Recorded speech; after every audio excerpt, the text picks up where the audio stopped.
এক পশলা শীতল হাওয়া এসে উড়িয়ে নিয়ে গেল বিকেলের মরচে পড়া নরম রোদ। ধূসর গোধূলির লালিমা ছাপিয়ে প্রকৃতিতে ভর করেছে কুয়াশা মোড়ানো অপার সন্ধ্যাবেলা। বিশাল আকাশের বক্ষ চিরে ঝুমঝুমিয়ে নেমেছে তুষারের বর্ষণ। হাড় কাঁপানো ঠান্ডা হাওয়ায় চেরি ব্লসমের গাছগুলো দোল খাচ্ছে নীরবে।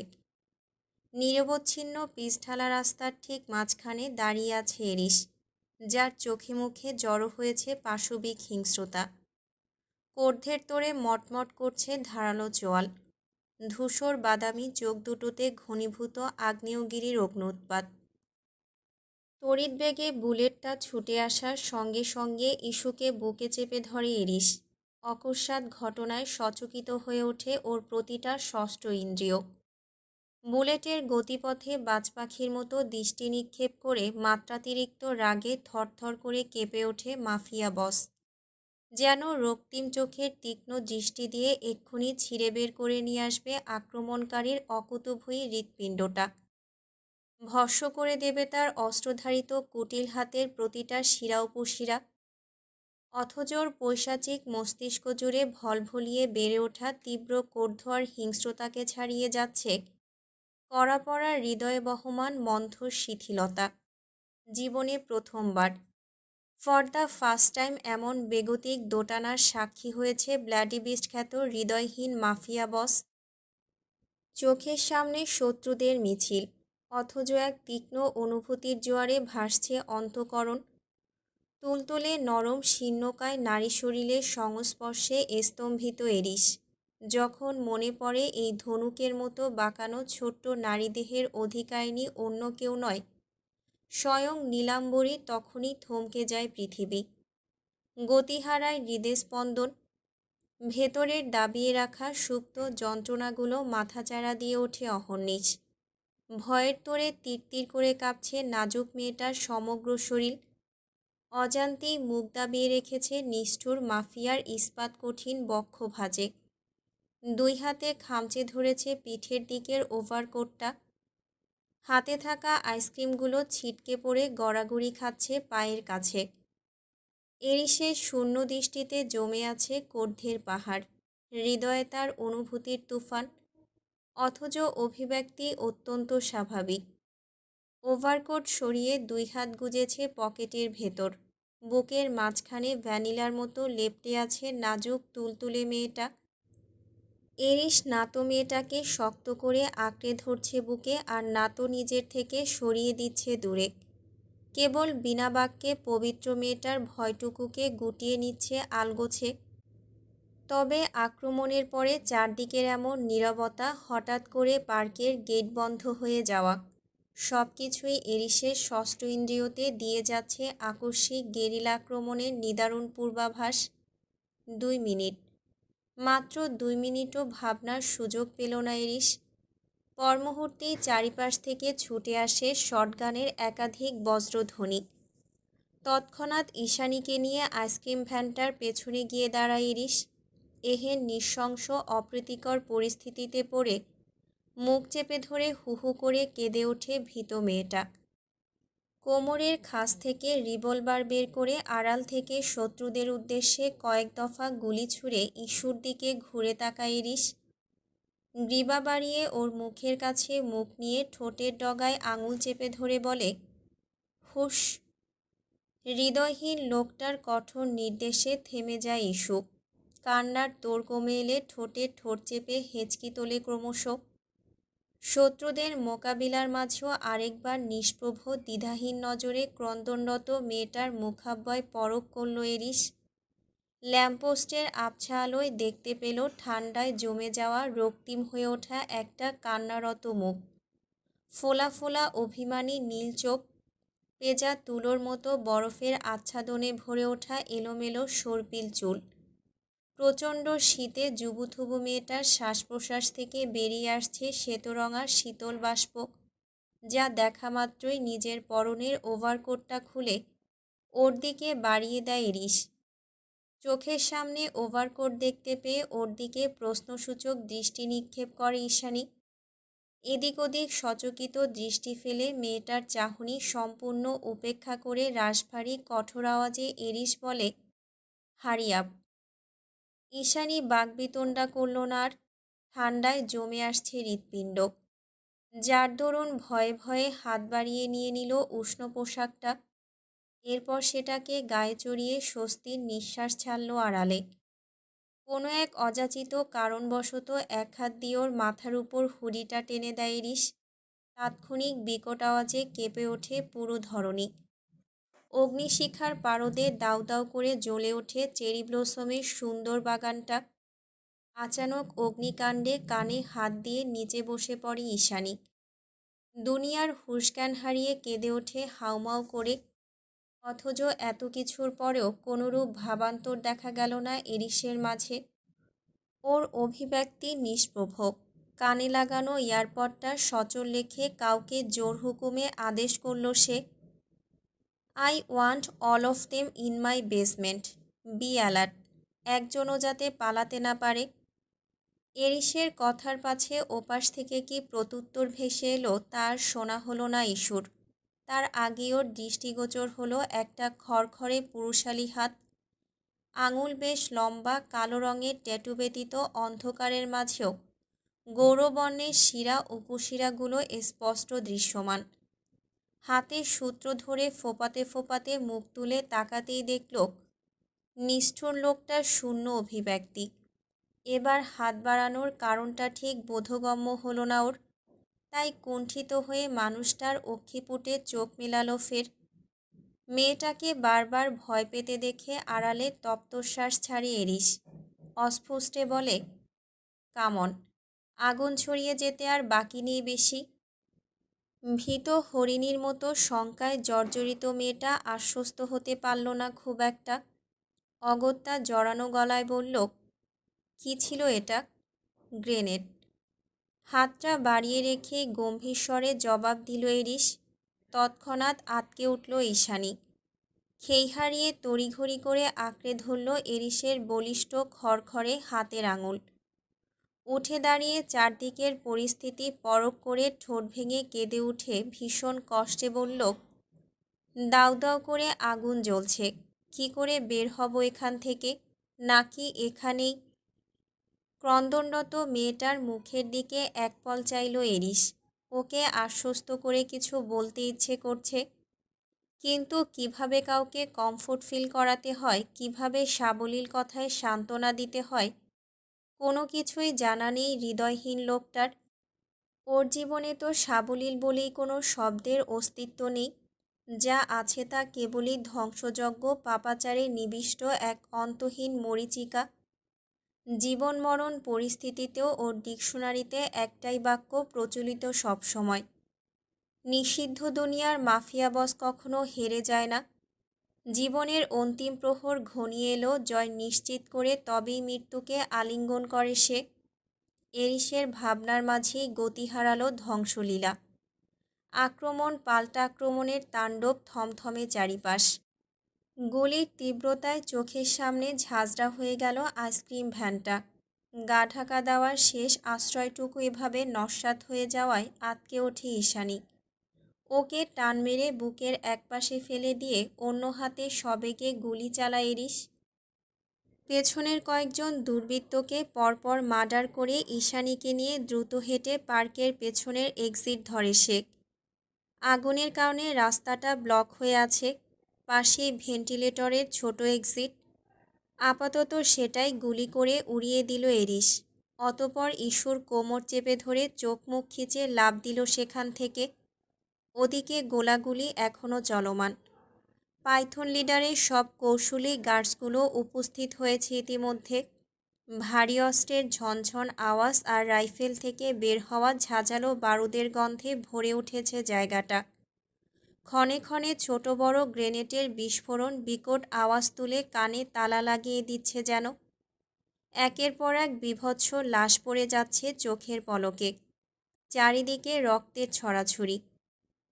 কংক্রিটের শক্ত প্রাচীরের আড়ালে জীর্ণশীর্ণ হয়ে দাঁড়িয়ে এক হাতে রিভলভার চালাচ্ছে এরিস। বুকের মধ্যে সজোরে চেপে ধরে রেখেছে ইস্যুকে। হঠাৎ এভাবে টান মেরে কাছে নিয়ে আসার দরুন ছপাত করে খুলে গিয়েছে মাথার হুডিটা। সেই সাথে সবগুলো চুল গিয়ে আছড়ে পড়েছে মাফিয়া বসের শরীরে। অকস্মাৎ ঘটনায় হাতের শক্তি উবে গেল এরিসের। ঈগলের ন্যায় শিকারী মনোযোগে সবটুকুই গ্রাস করে নিল একটা আদুরে মুখের ঘোর লাগানো মুগ্ধতা। এতক্ষণে এরিস খেয়াল করল সাকুরা ওর কতটা কাছে দাঁড়িয়ে, ঠিক কিভাবে গুটিসুটি মেরে অনেকটা সাহস জুগিয়ে দুই হাতে খামচে ধরে রেখেছে ওর শার্টটাকে। আর সবশেষে চারিদিকের এত জ্বালাও পোড়াও গন্ধের মাঝেও মেয়েটার শরীরে সবচেয়ে আলাদা, সবচেয়ে আকর্ষণীয় সুঘ্রাণ, যা বারবার মনোযোগ কেড়ে নেয় মাফিয়া বসের। সহসা চোখ বুজে গভীর শ্বাস টেনে বিড়বিড়ায় সে, ভ্যানিলা।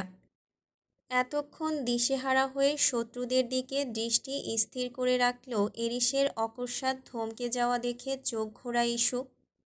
ওর স্থির সাবলীল অভিব্যক্তি দেখে আতঙ্কে দিকবিদিক জ্ঞান হারিয়ে ওকে ঝাঁকিয়ে উঠে বলে, ওরা চলে এসেছে তো, জলদি কিছু করুন। ওর চোখে মুখে ভীষণ উদ্বিগ্নতার ছাপ। এরিস চোখ খুলল সবেগে। ঈশানীও তাকিয়েছিল ভয়ার্ত চোখে। ফলস্বরূপ আবারও ঘোলাটে দৃষ্টির মিলন হলো দুজনার। চোখে চোখ পড়ার সঙ্গে সঙ্গে বিষণ্ণ অনুভূতির মিশেলে চুপসে গেল ঈশানী। মুখ কালো করে নামিয়ে নিল অক্ষিপুট। তৎক্ষণাৎ সহিংস গোলাগুলির আওয়াজে যুদ্ধক্ষেত্রের মতো ঝনঝনিয়ে ওঠে চারিপাশ। গগন বিদারিত আওয়াজে ফের হকচকিয়ে উঠে এরিসের বুকে মুখ লুকায় মেয়েটা। কান্নার তোড়ে ঢেউ তুলে বলে, ওরা চলে এসেছে, এবার কি হবে? কে বাঁচাবে আমাকে? ঈশানীর কথার মাঝেই একটা তেল চকচকে ধাতব বুলেট ছুটে এলো ওর দিকে। তৎক্ষণাৎ ইস্যুকে নিয়ে হাওয়ার বেগে অন্য পাশে ঘুরে যায় এরিস। এবার দেয়ালে পিঠ ঠেকেছে ঈশানীর, আর ওর মুখোমুখি এরিস। মাঝখানে কয়েক ন্যানো সেন্টিমিটারের দূরত্ব মাত্র। ঈশানীর মাথার দুই পাশে হাত রেখে সটান দাঁড়িয়ে আছে মাফিয়া বসটা। তার মুখভঙ্গিমা স্থির, ভাবলেশহীন। ঠোঁটের আগায় জড়ো হয়েছে রহস্যের ঘনঘটা। সেভাবেই নাজুক ভীত মেয়েটাকে বাহুবদ্ধ করে দাঁতে দাঁত পিষল লোকটা। এরিসের গতিবিধি পর্যবেক্ষণ করে শুষ্ক ঢোক গেলে ইস্যু। ওর চোখের আড়ষ্টতায় বাঁকা হাসিতে ঠোঁট প্রসারণ করে এরিস। গম্ভীর স্বরে জবাব দেয়, চিন্তা নেই, আমি বেঁচে থাকতে তুমি মরবে না। এরিসের কথাটা বলতে বাকি মুহূর্তেই ভূমিকম্পের ন্যায় কাঁপন দিয়ে উঠল চারিপাশ। আচানক ঘটনায় দিকবিদিক হারিয়ে ছুটতে শুরু করে সকলে। অবাকের চরম সীমানায় পৌঁছে ঈশানী নিজেও ভ্রু কুঁচকাল কৌতূহলে। একটু পরেই মিসাইল বিস্ফোরণের বিকট আওয়াজে থরথরিয়ে কেঁপে উঠল পুরো শহর। কয়েক সেকেন্ডের মাঝে চোখের সামনে ভস্ম হয়ে গেল আগন্তুক আক্রমণকারীর দল। চোখ মুখ জ্বলে যাচ্ছে, জলোচ্ছ্বাসের জলের ন্যায় ছড়িয়ে যাচ্ছে আগুনের লেলিহান। পুরো ঘটনার সাক্ষী হয়ে স্তম্ভিত বাকরুদ্ধ ঈশানী। দেখে মনে হচ্ছে মেয়েটা শ্বাস নিতেই ভুলে গিয়েছে। নৃশংস পাপের শহরেই মস্কো। তার চেয়েও বেশি নৃশংস এই শহরের পাপী হৃদয়হীন মানুষগুলো। ঈশানীকে আরও এক ধাপ অবাকের চূড়ায় পৌঁছে দিয়ে জ্বলন্ত অগ্নিদাহ থেকে বেরিয়ে এলো একটা আক্রমণকারী লোক। মুমূর্ষু পায়ে সামনে এগোতে এগোতে নিঃশব্দে রাইফেল তাক করল এরিসের পানে। তবে ট্রিগার প্রেস করার সুযোগ হলো না আর। তার আগেই পেছন না ঘুরে রিভলভারের সব কয়টা গুলিতে ওর মস্তিষ্কটা ঝাঁঝরা করে দেয় ব্লাডি বিস্ট খ্যাত মাফিয়া বস। এরিসের এহেন বীভৎস কর্মকাণ্ডে আঁতকে ওঠে ঈশানী। ওর নির্জীব ক্রোধান্বিত মুখের পানে চেয়ে হকচকিয়ে শুধায়, কি করে দেখলেন ওনাকে? তোমার চোখে। নিশ্চয়ই ঈশানীর অবাক চোখের মাঝে লোকটার প্রতিবিম্ব ফুটে উঠেছিল। তার মানে এতক্ষণ ওর চোখের মাঝেই ডুবেছিল এরিস। তবে ঈশানী আশ্চর্য হলো এই ভেবে যে লোকটার নিশানা কত নিখুঁত। সামান্য চোখের প্রতিবিম্ব দেখেই লোকটাকে শ্যুট করে দিল সে। একবার পেছনে অবধি তাকানোর প্রয়োজন বোধ করল না। এরিস, কাম ফাস্ট।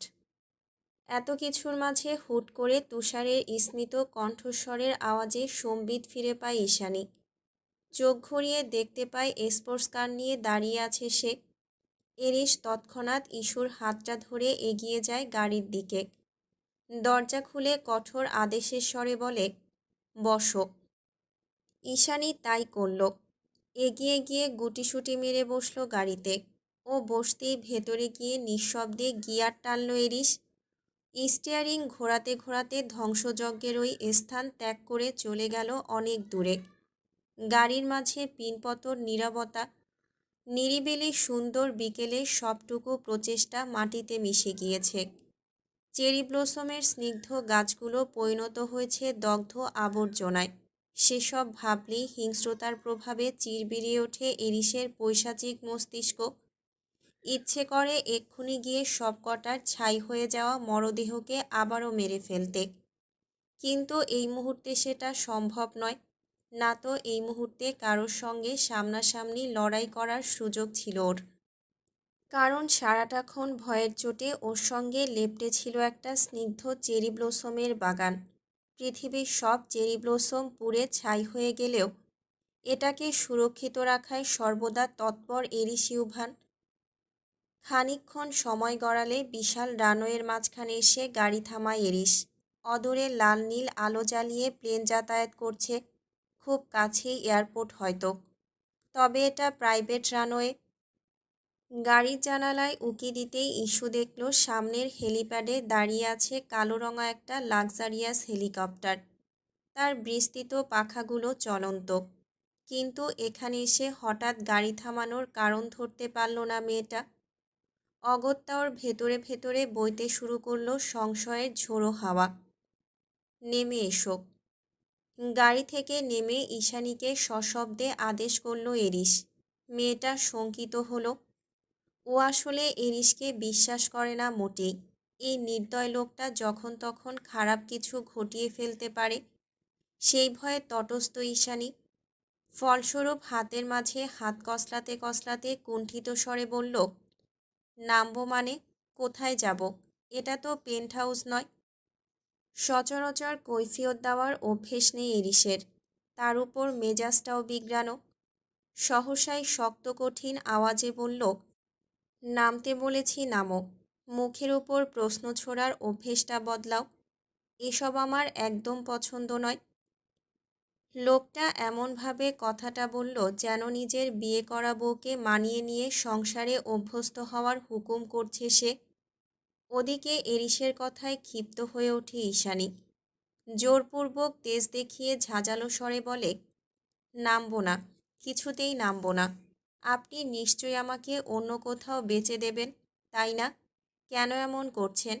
কি ক্ষতি করেছি আপনার?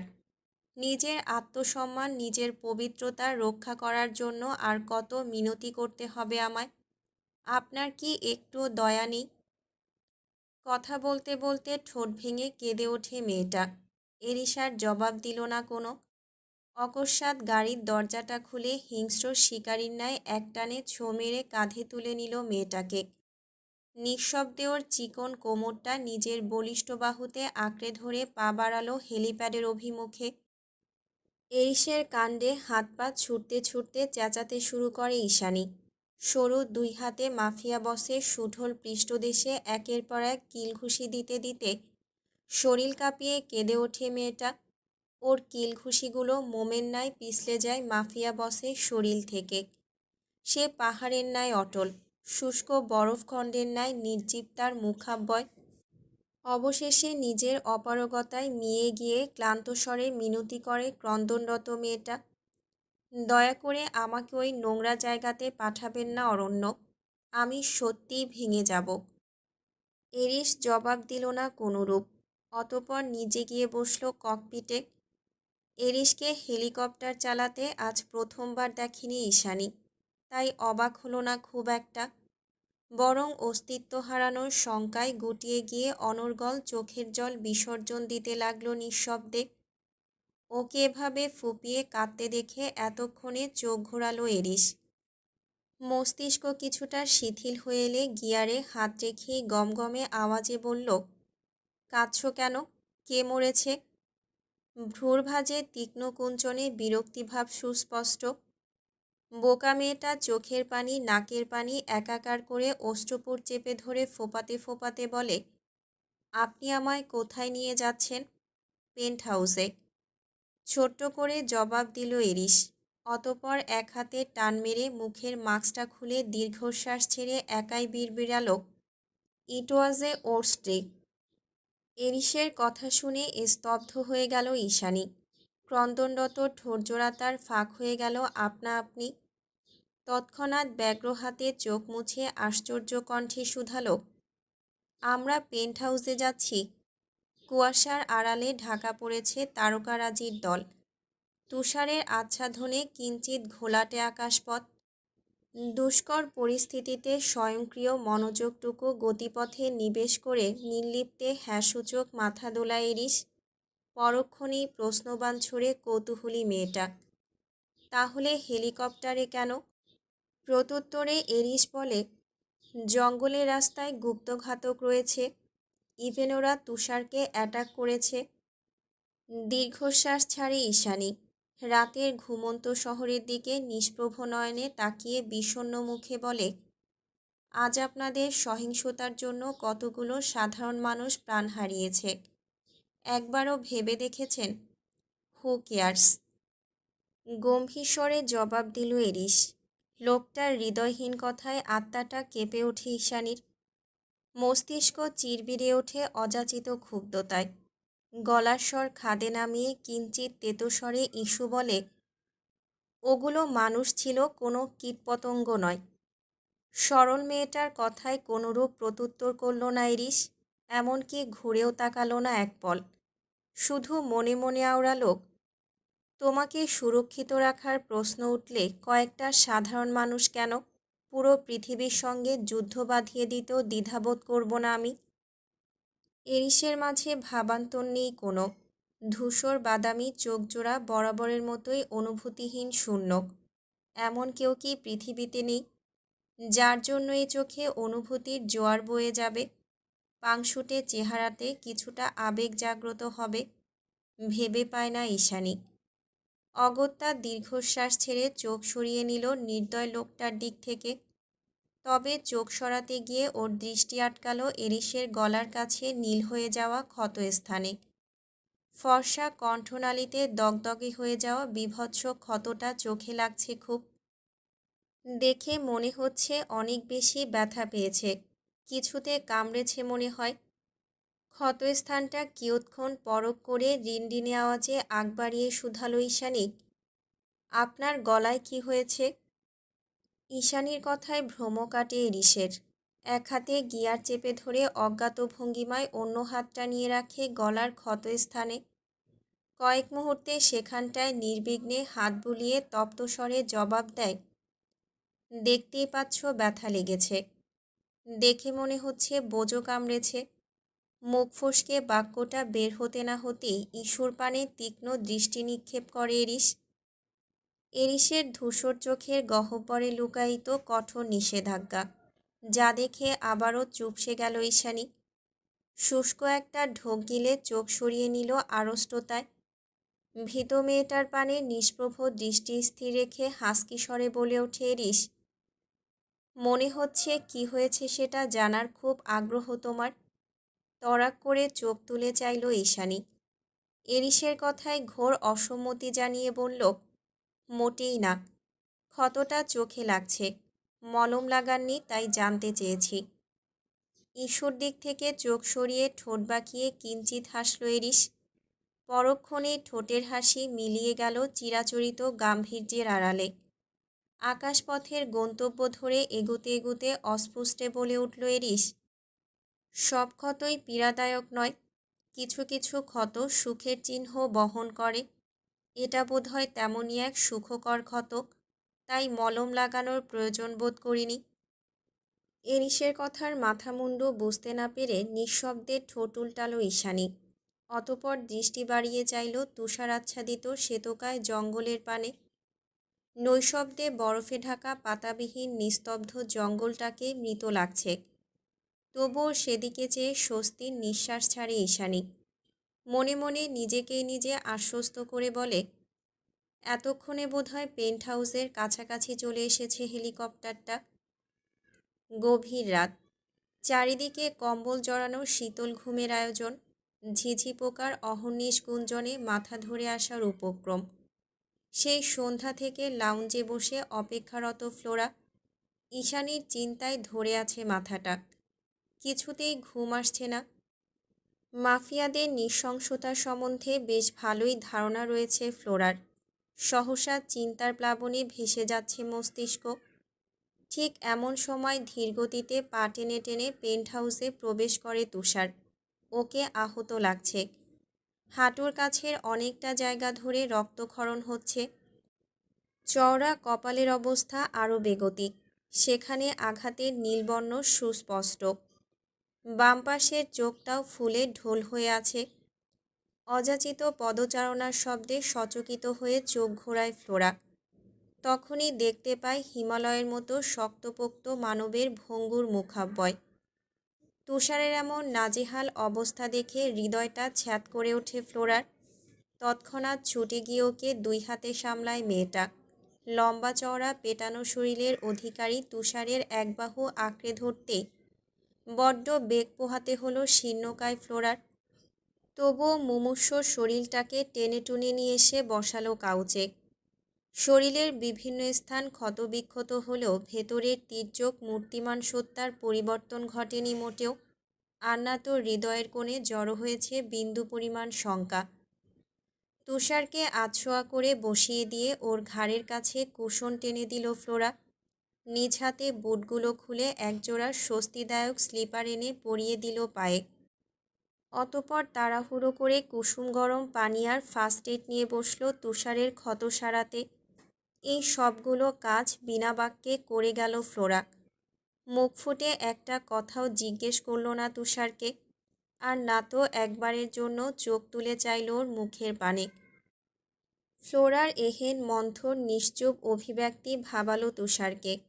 সহসা আগ বাড়িয়ে প্রশ্ন ছুড়ল তুষার। গলার মাঝে কৃত্রিম গাম্ভীর্যতা ধরে রেখে বলল, সেদিন বকেছিলাম বলে এখনও রাগ করে আছো? তুষারের কথার পাছে চট করে ওর মুখের পানে দৃষ্টিপাত করে ফ্লোরা। মহাবিষ্টের ন্যায় ব্যাকুল চোখে লোকটাকে পরখ করে বলে, একটা প্রশ্ন করব? ফ্লোরার শুকনো মুখের দিকে চেয়ে দীর্ঘশ্বাস ছাড়ে তুষার। সামান্য হ্যাঁসূচক মাথা দুলিয়ে বলে, ইউ ক্যান। আপনি কি সত্যি আমায় কোনো মাফিয়ার কাছে বিয়ে দিয়ে দেবেন? ফের দীর্ঘশ্বাস বেরিয়ে আসে তুষারের প্রশস্ত বুক চিরে। সামনে হাঁটু ভাঁজ করে বসে থাকা সুন্দরী রুশ মেয়েটাকে নিষ্প্রভ চোখে পরখ করে তুষার বলে, তোমার জন্য যেটা ভালো হবে আমি সেটাই করব ফ্লোরা। এরিসের মতো সবচেয়ে পাওয়ারফুল মাফিয়া বস খুঁজে নিয়ে আসবো আমি। ইভেন তোমার সুখের জন্য যা করতে হয় তাই করব। আপনি নিজেও তো মাফিয়া। হাতের কাজ অব্যাহত রেখেই প্রশ্ন ছড়ে ফ্লোরা। ওরেহেন প্রশ্নে সরল কপালে ভাঁজ টানল তুষার। এইটুকুতেই মাস্টারমাইন্ড খ্যাত তুষারের বুঝতে বাকি নেই ফ্লোরার ভেতরে লালিত সুপ্ত অনুভূতির কথা। তবে তুষার তো এসব ভাবে না, কোনো দিন ভাবতেও চায় না। নিজের গন্তব্যহীন অনিশ্চিত জীবনে কাউকে যোগ করার মতো সাহস কিংবা ইচ্ছে কোনোটাই নেই ওর। অগত্যার সরল মেয়েটার কথার পাছে চোয়াল শক্ত করে ফেলল তুষার। কঠিন স্বরে জবাব দিল, আমি কোনো মাফিয়া বস নই ফ্লোরা, আমি গ্যাংস্টার। অতর্কিত অপমানে নীল হয়ে গেল ফ্লোরার ধবধবে ফর্সা ত্বক। গলার মাঝে দলা পাকানো কান্নার বাঁধ। জিভটা তেতো লাগছে ভীষণ।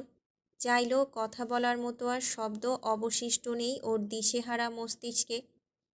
সহসা মাথা নুইয়ে চুপচাপ হাতের কাজ চালায় মেয়েটা। দুজনার মাঝে অসহনীয় নীরবতা বিরাজমান।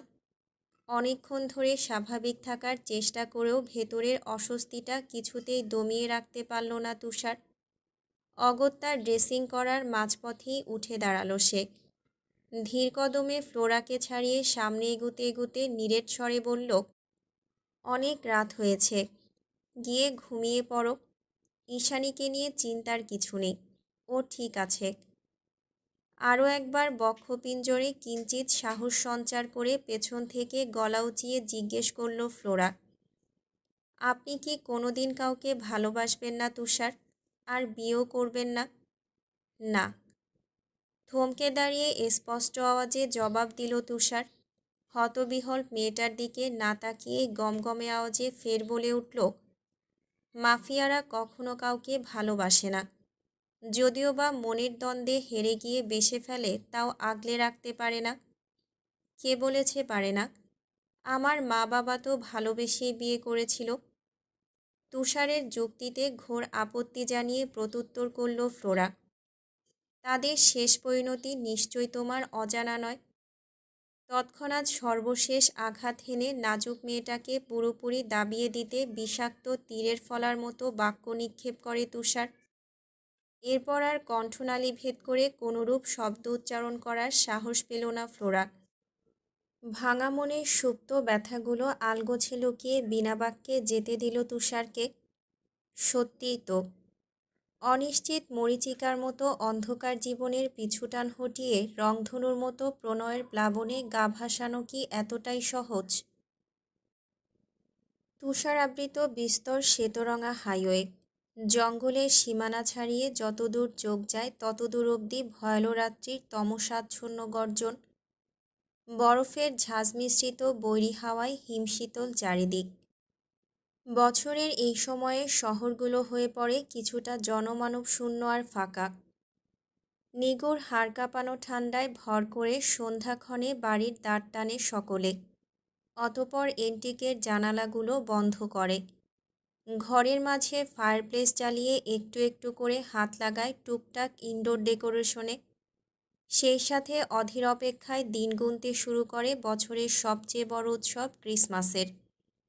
অথচই নিবিড় নিস্তব্ধ তুষারাচ্ছাদিত নিশীথে শিকারে বেরিয়েছে একজোড়া কুটিল বিধ্বংসী চোখ। তার গভীর তীক্ষ্ণ দৃষ্টিপাত জুড়ে ঘনীভূত হয়েছে পাশবিক অগ্নিদাহক। যতটা প্রতিহিংসার দাপটে অক্ষিপুর ছেয়ে গিয়েছে পৈশাচিক হিংস্রতায়, ঠিক ততটাই সাবলীল তার গম্ভীর মুখাব্যয়। চোয়ালের মাঝে অনবরত ঘুরপাক খাচ্ছে পেপারমিন্ট ফ্লেভারের আধখাওয়া চুইংগাম। তখন থেকে চিবোতে চিবোতে স্বাদটা কেমন পানসে হয়ে এসেছে। তবে এই মুহূর্তে তুচ্ছ চুইংগামে কোনোরূপ মনোযোগ নেই গাড়িতে বসা মানুষরূপী দানবীয় শিকারিটির। প্লেলিস্টে ডার্ক মিউজিক চলছে। সেই সুরের মূর্ছনার সঙ্গে তাল মিলিয়ে দ্বিধাহীন লোকটা গাড়ির জানালায় কনুই ঠেকিয়েছে অকপটে।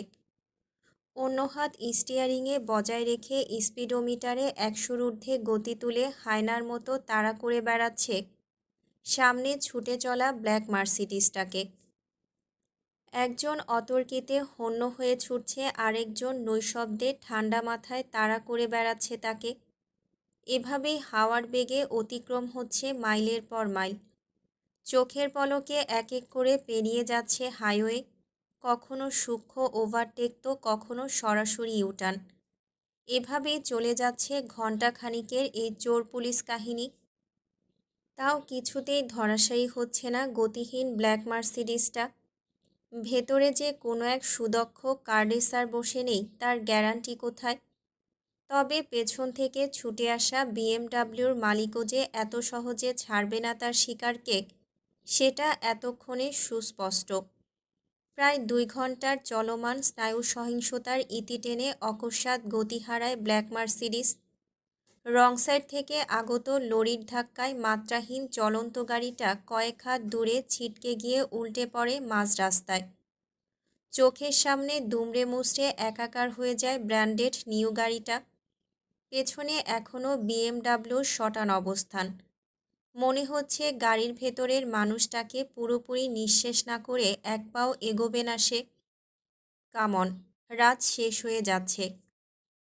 চোয়াল শক্ত করে আপন মনে বিড়বিড়ায় পেছনের শিকারিটা। তন্মধ্যে চূর্ণ বিচূর্ণ গাড়ির দরজা ঠেলে পা টেনে টেনে বেরিয়ে আসে আহত লোকটা। রক্তের তোড়ে ঝুপঝুপ করছে তার সমগ্র শরীর। পা ভেঙে বেঁকিয়ে গিয়েছে। থেতলে যাওয়া মাংসপেশির ভেতর থেকে বেরিয়ে আসতে চাইছে জীবন্ত শ্বেতরঙা তরতাজা হাড়গোড়। তাও রুগ্ন শরীরটাকে টেনে হিঁচড়ে সামনের দিকে ছুটে চলার বৃথা চেষ্টা অব্যাহত রেখেছে লোকটা।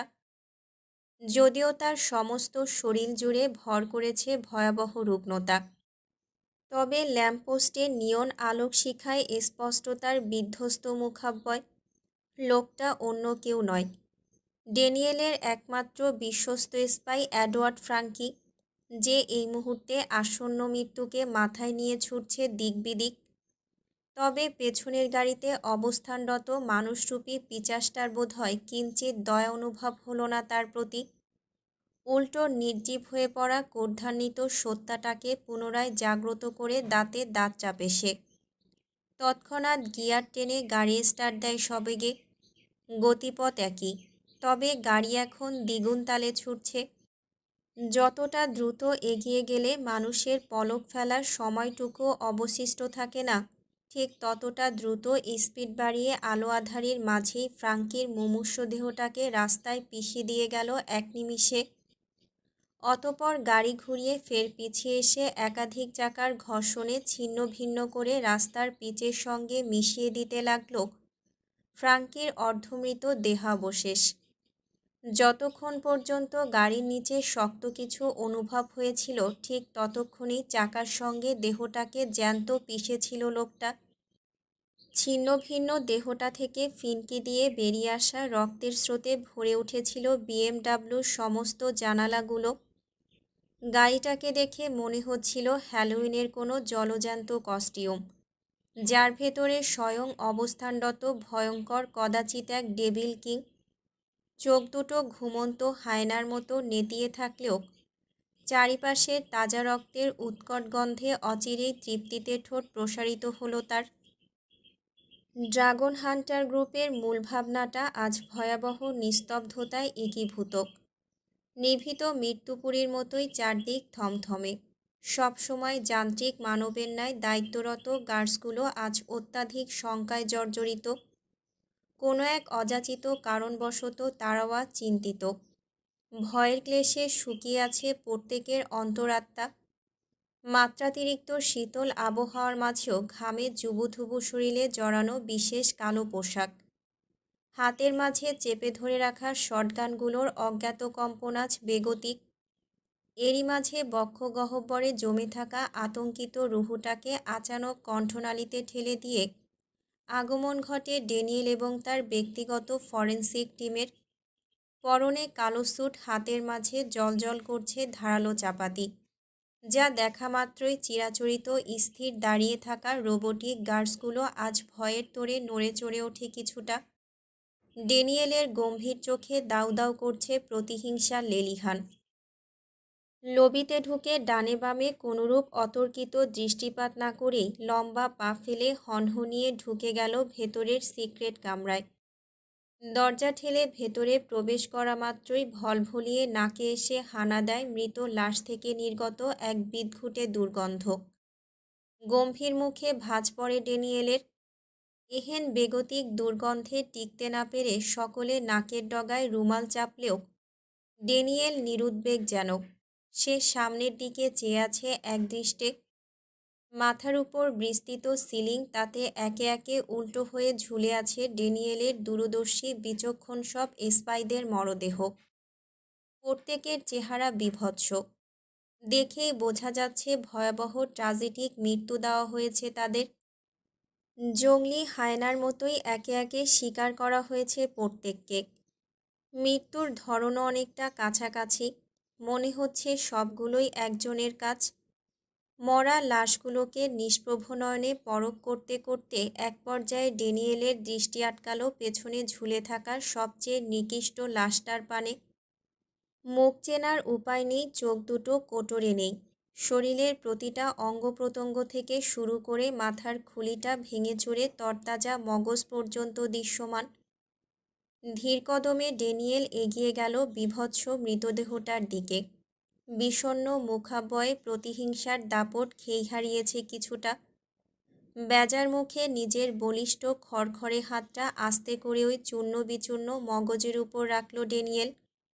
অতপর সেখানটায় আবেশিত হাত বুলিয়ে তপ্তস্বরে বিড়বিড়িয়ে উঠল আচানক, ফ্রাঙ্কি, মাই ফ্রাঙ্কি। ড্যানিয়েলের মুখে ফ্রাঙ্কির নামটা শুনে মুহূর্তেই আঁতকে ওঠে সকলে। কানাঘুষায় ভরে ওঠে পুরো কামরা। সবার মাথাতে একটাই প্রশ্ন হানা দেয় তৎক্ষণাৎ।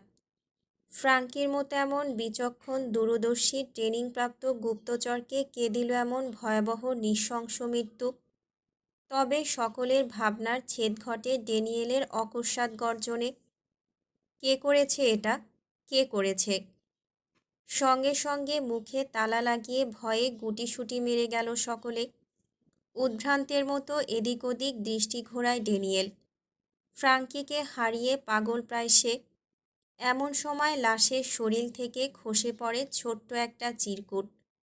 দিশেহারা হাতে চিরকুটটা খুলে ড্যানিয়েল দৃষ্টি বোলায় তাতে, যেখানে রক্তাক্ত অক্ষরে ছোট করে লেখা, ইট ওয়াজ এ সিম্পল রিভেঞ্জ।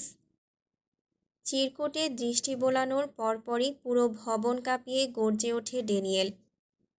মহাপ্রলয়ের ন্যায় শরীরের সকল তেজ মস্তিষ্কে একীভূত করে দাঁতে দাঁত পিষে গজরাতে গজরাতে বলে, Eris Yuvan, you fucking bloody beast, I will burn your enter territory to assess.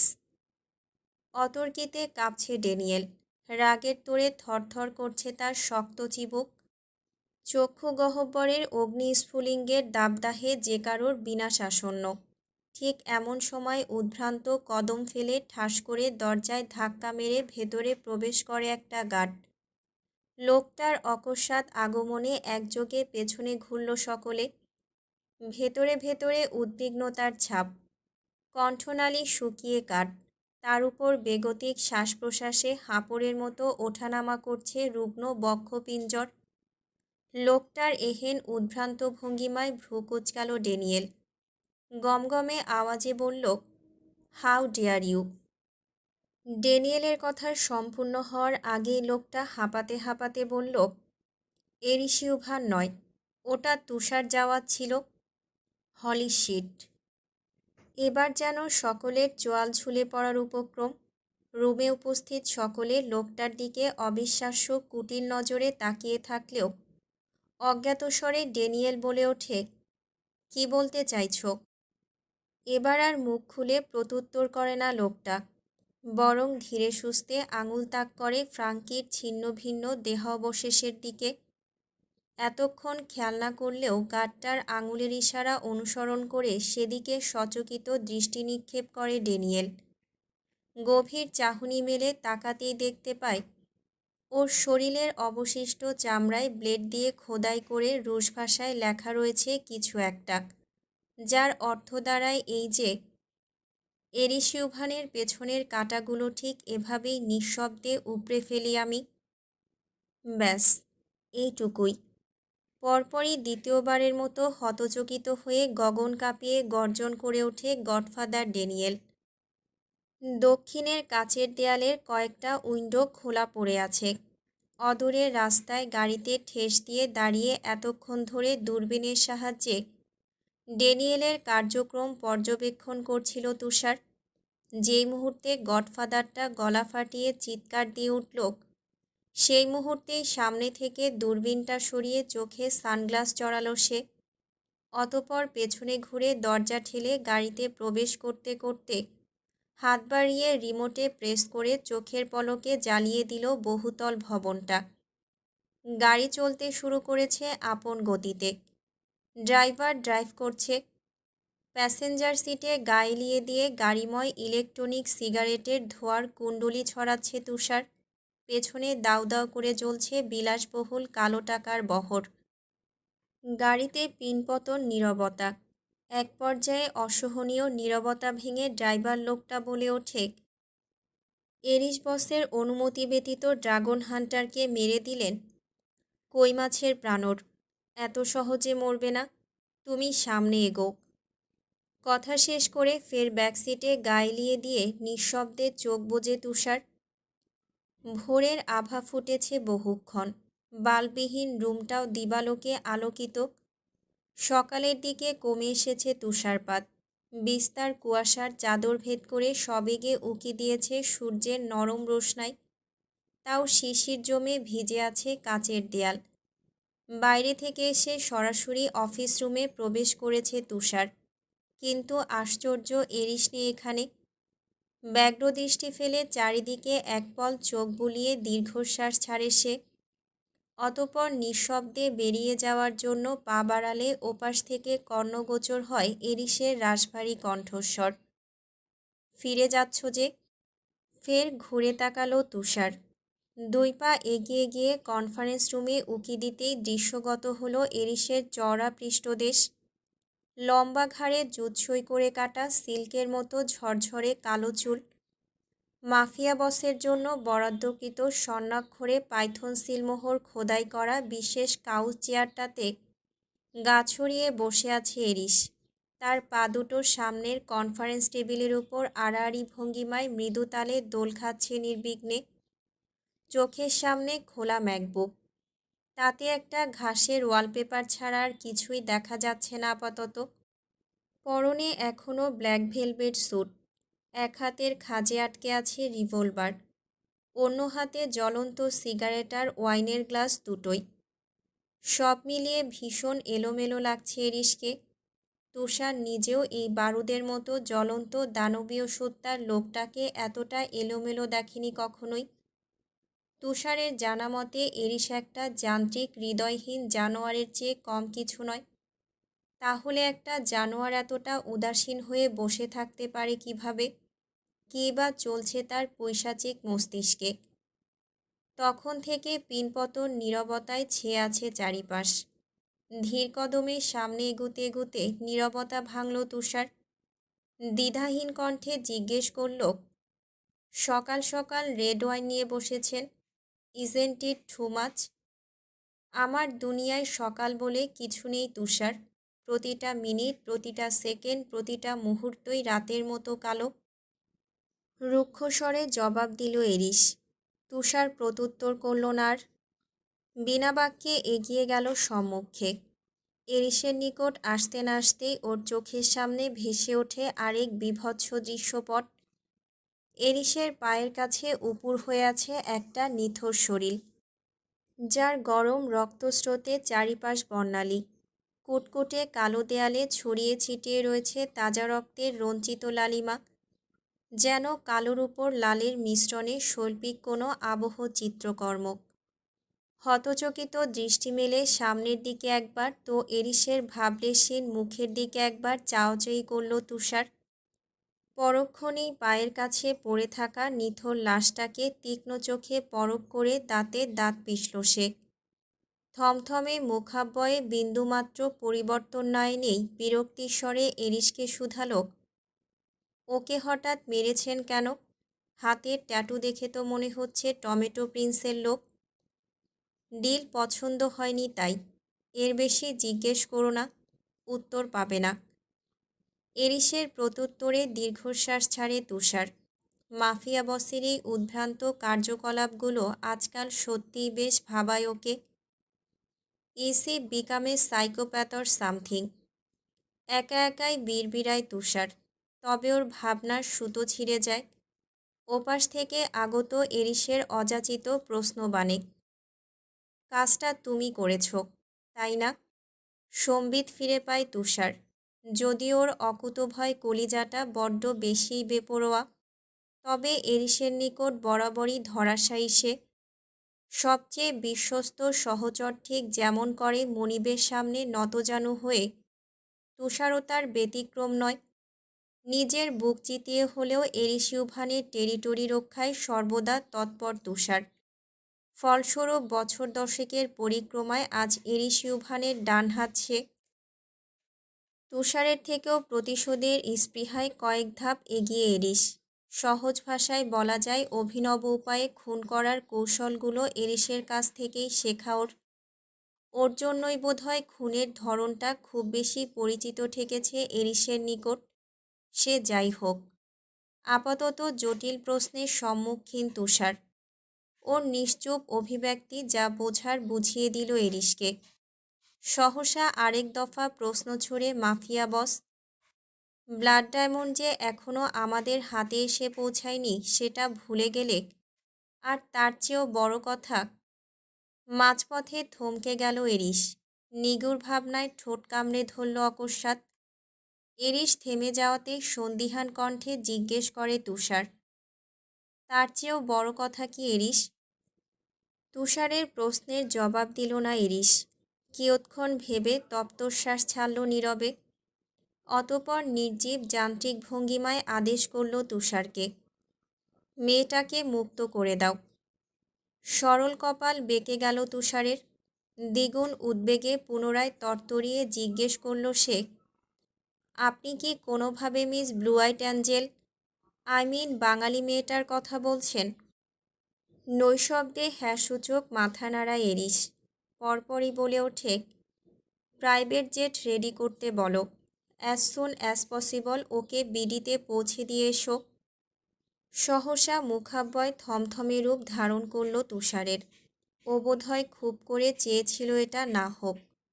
এরিস কিছুতেই বদলে না যাক। নিজের চিরাচরিত পাশবিক হিংস্র সত্তায় দুর্গের ন্যায় অটুট থাকুক সে। কিন্তু না, সত্যি সত্যি প্রথমবারের মতো পাইথন টেরিটরি থেকে মৃত্যুর আগেই মুক্তি পেতে যাচ্ছে কেউ একজন। অবশেষে এরিসের মতের বদল ঘটলই তবে। সেই একরত্তি সহজ সরল মেয়েটার কাছে অজান্তেই পরাস্ত হলো এরিস ইউভান। কিন্তু কিভাবে? অজ্ঞাত ভাবনায় বুঁদ হয়ে আসে তুষারের কৌশলী মস্তিষ্ক। অগত্যা ভাবান্তর না করে নির্দ্বিধায় বলে ওঠে সে, এরিস ইউভানের হাতের মুঠো থেকে মুক্তি পেতে যাচ্ছে কেউ একজন। এটাকে কি হেরে যাওয়া বলে না? তুষারের অযাচিত বাক্যে ঝিমিয়ে পড়া মস্তিষ্কটা হুট করেই সচকিত হলো এরিসের।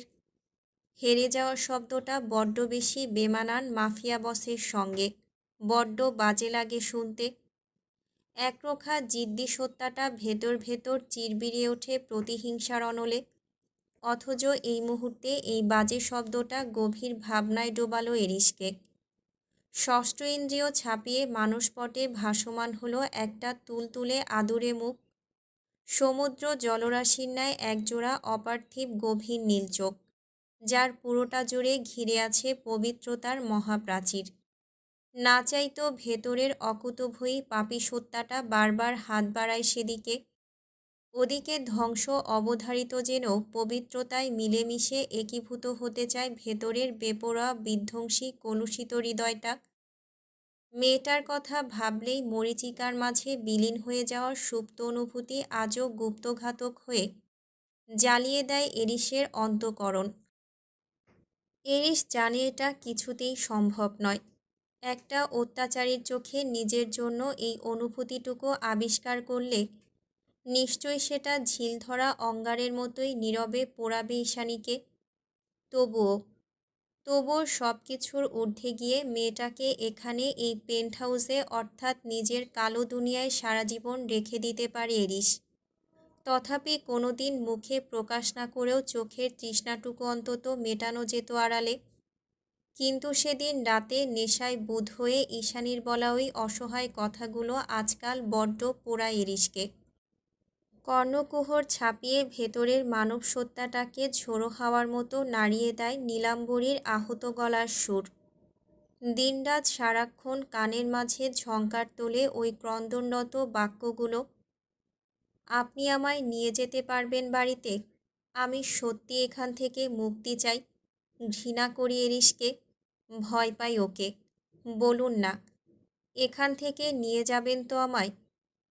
সেসব কথা ভাবতে ভাবতে অচিরেই পরাস্ত হয়ে পড়ে মাফিয়া বস। তুষারের কথার প্রত্যুত্তরে মনে মনে বলে, দুনিয়া জানে না, অথচ এরিস ইউভান অলরেডি হেরে গিয়েছে তুষার। ওই মেয়েটার সরলতা, পবিত্রতা, একাগ্রতা সব কিছুই ছিল আমার বুকে নিক্ষেপ করা এক একটা বিষাক্ত তীরের ফলা, যা অসাবধানতায় হারিয়ে দিয়েছে আমাকে। চোখে আঙুল দিয়ে বুঝিয়ে দিয়েছে পুরো দুনিয়ার কাছে মাফিয়া কিং হলেও ওর নিকট সূক্ষ্মপন্থায় পরাজিত আমি। আর সেই পরাজয় নির্দ্বিধায় মাথা পেতে নিয়েছে এরিস ইউভান। তখন থেকে নির্বিকার এরিস।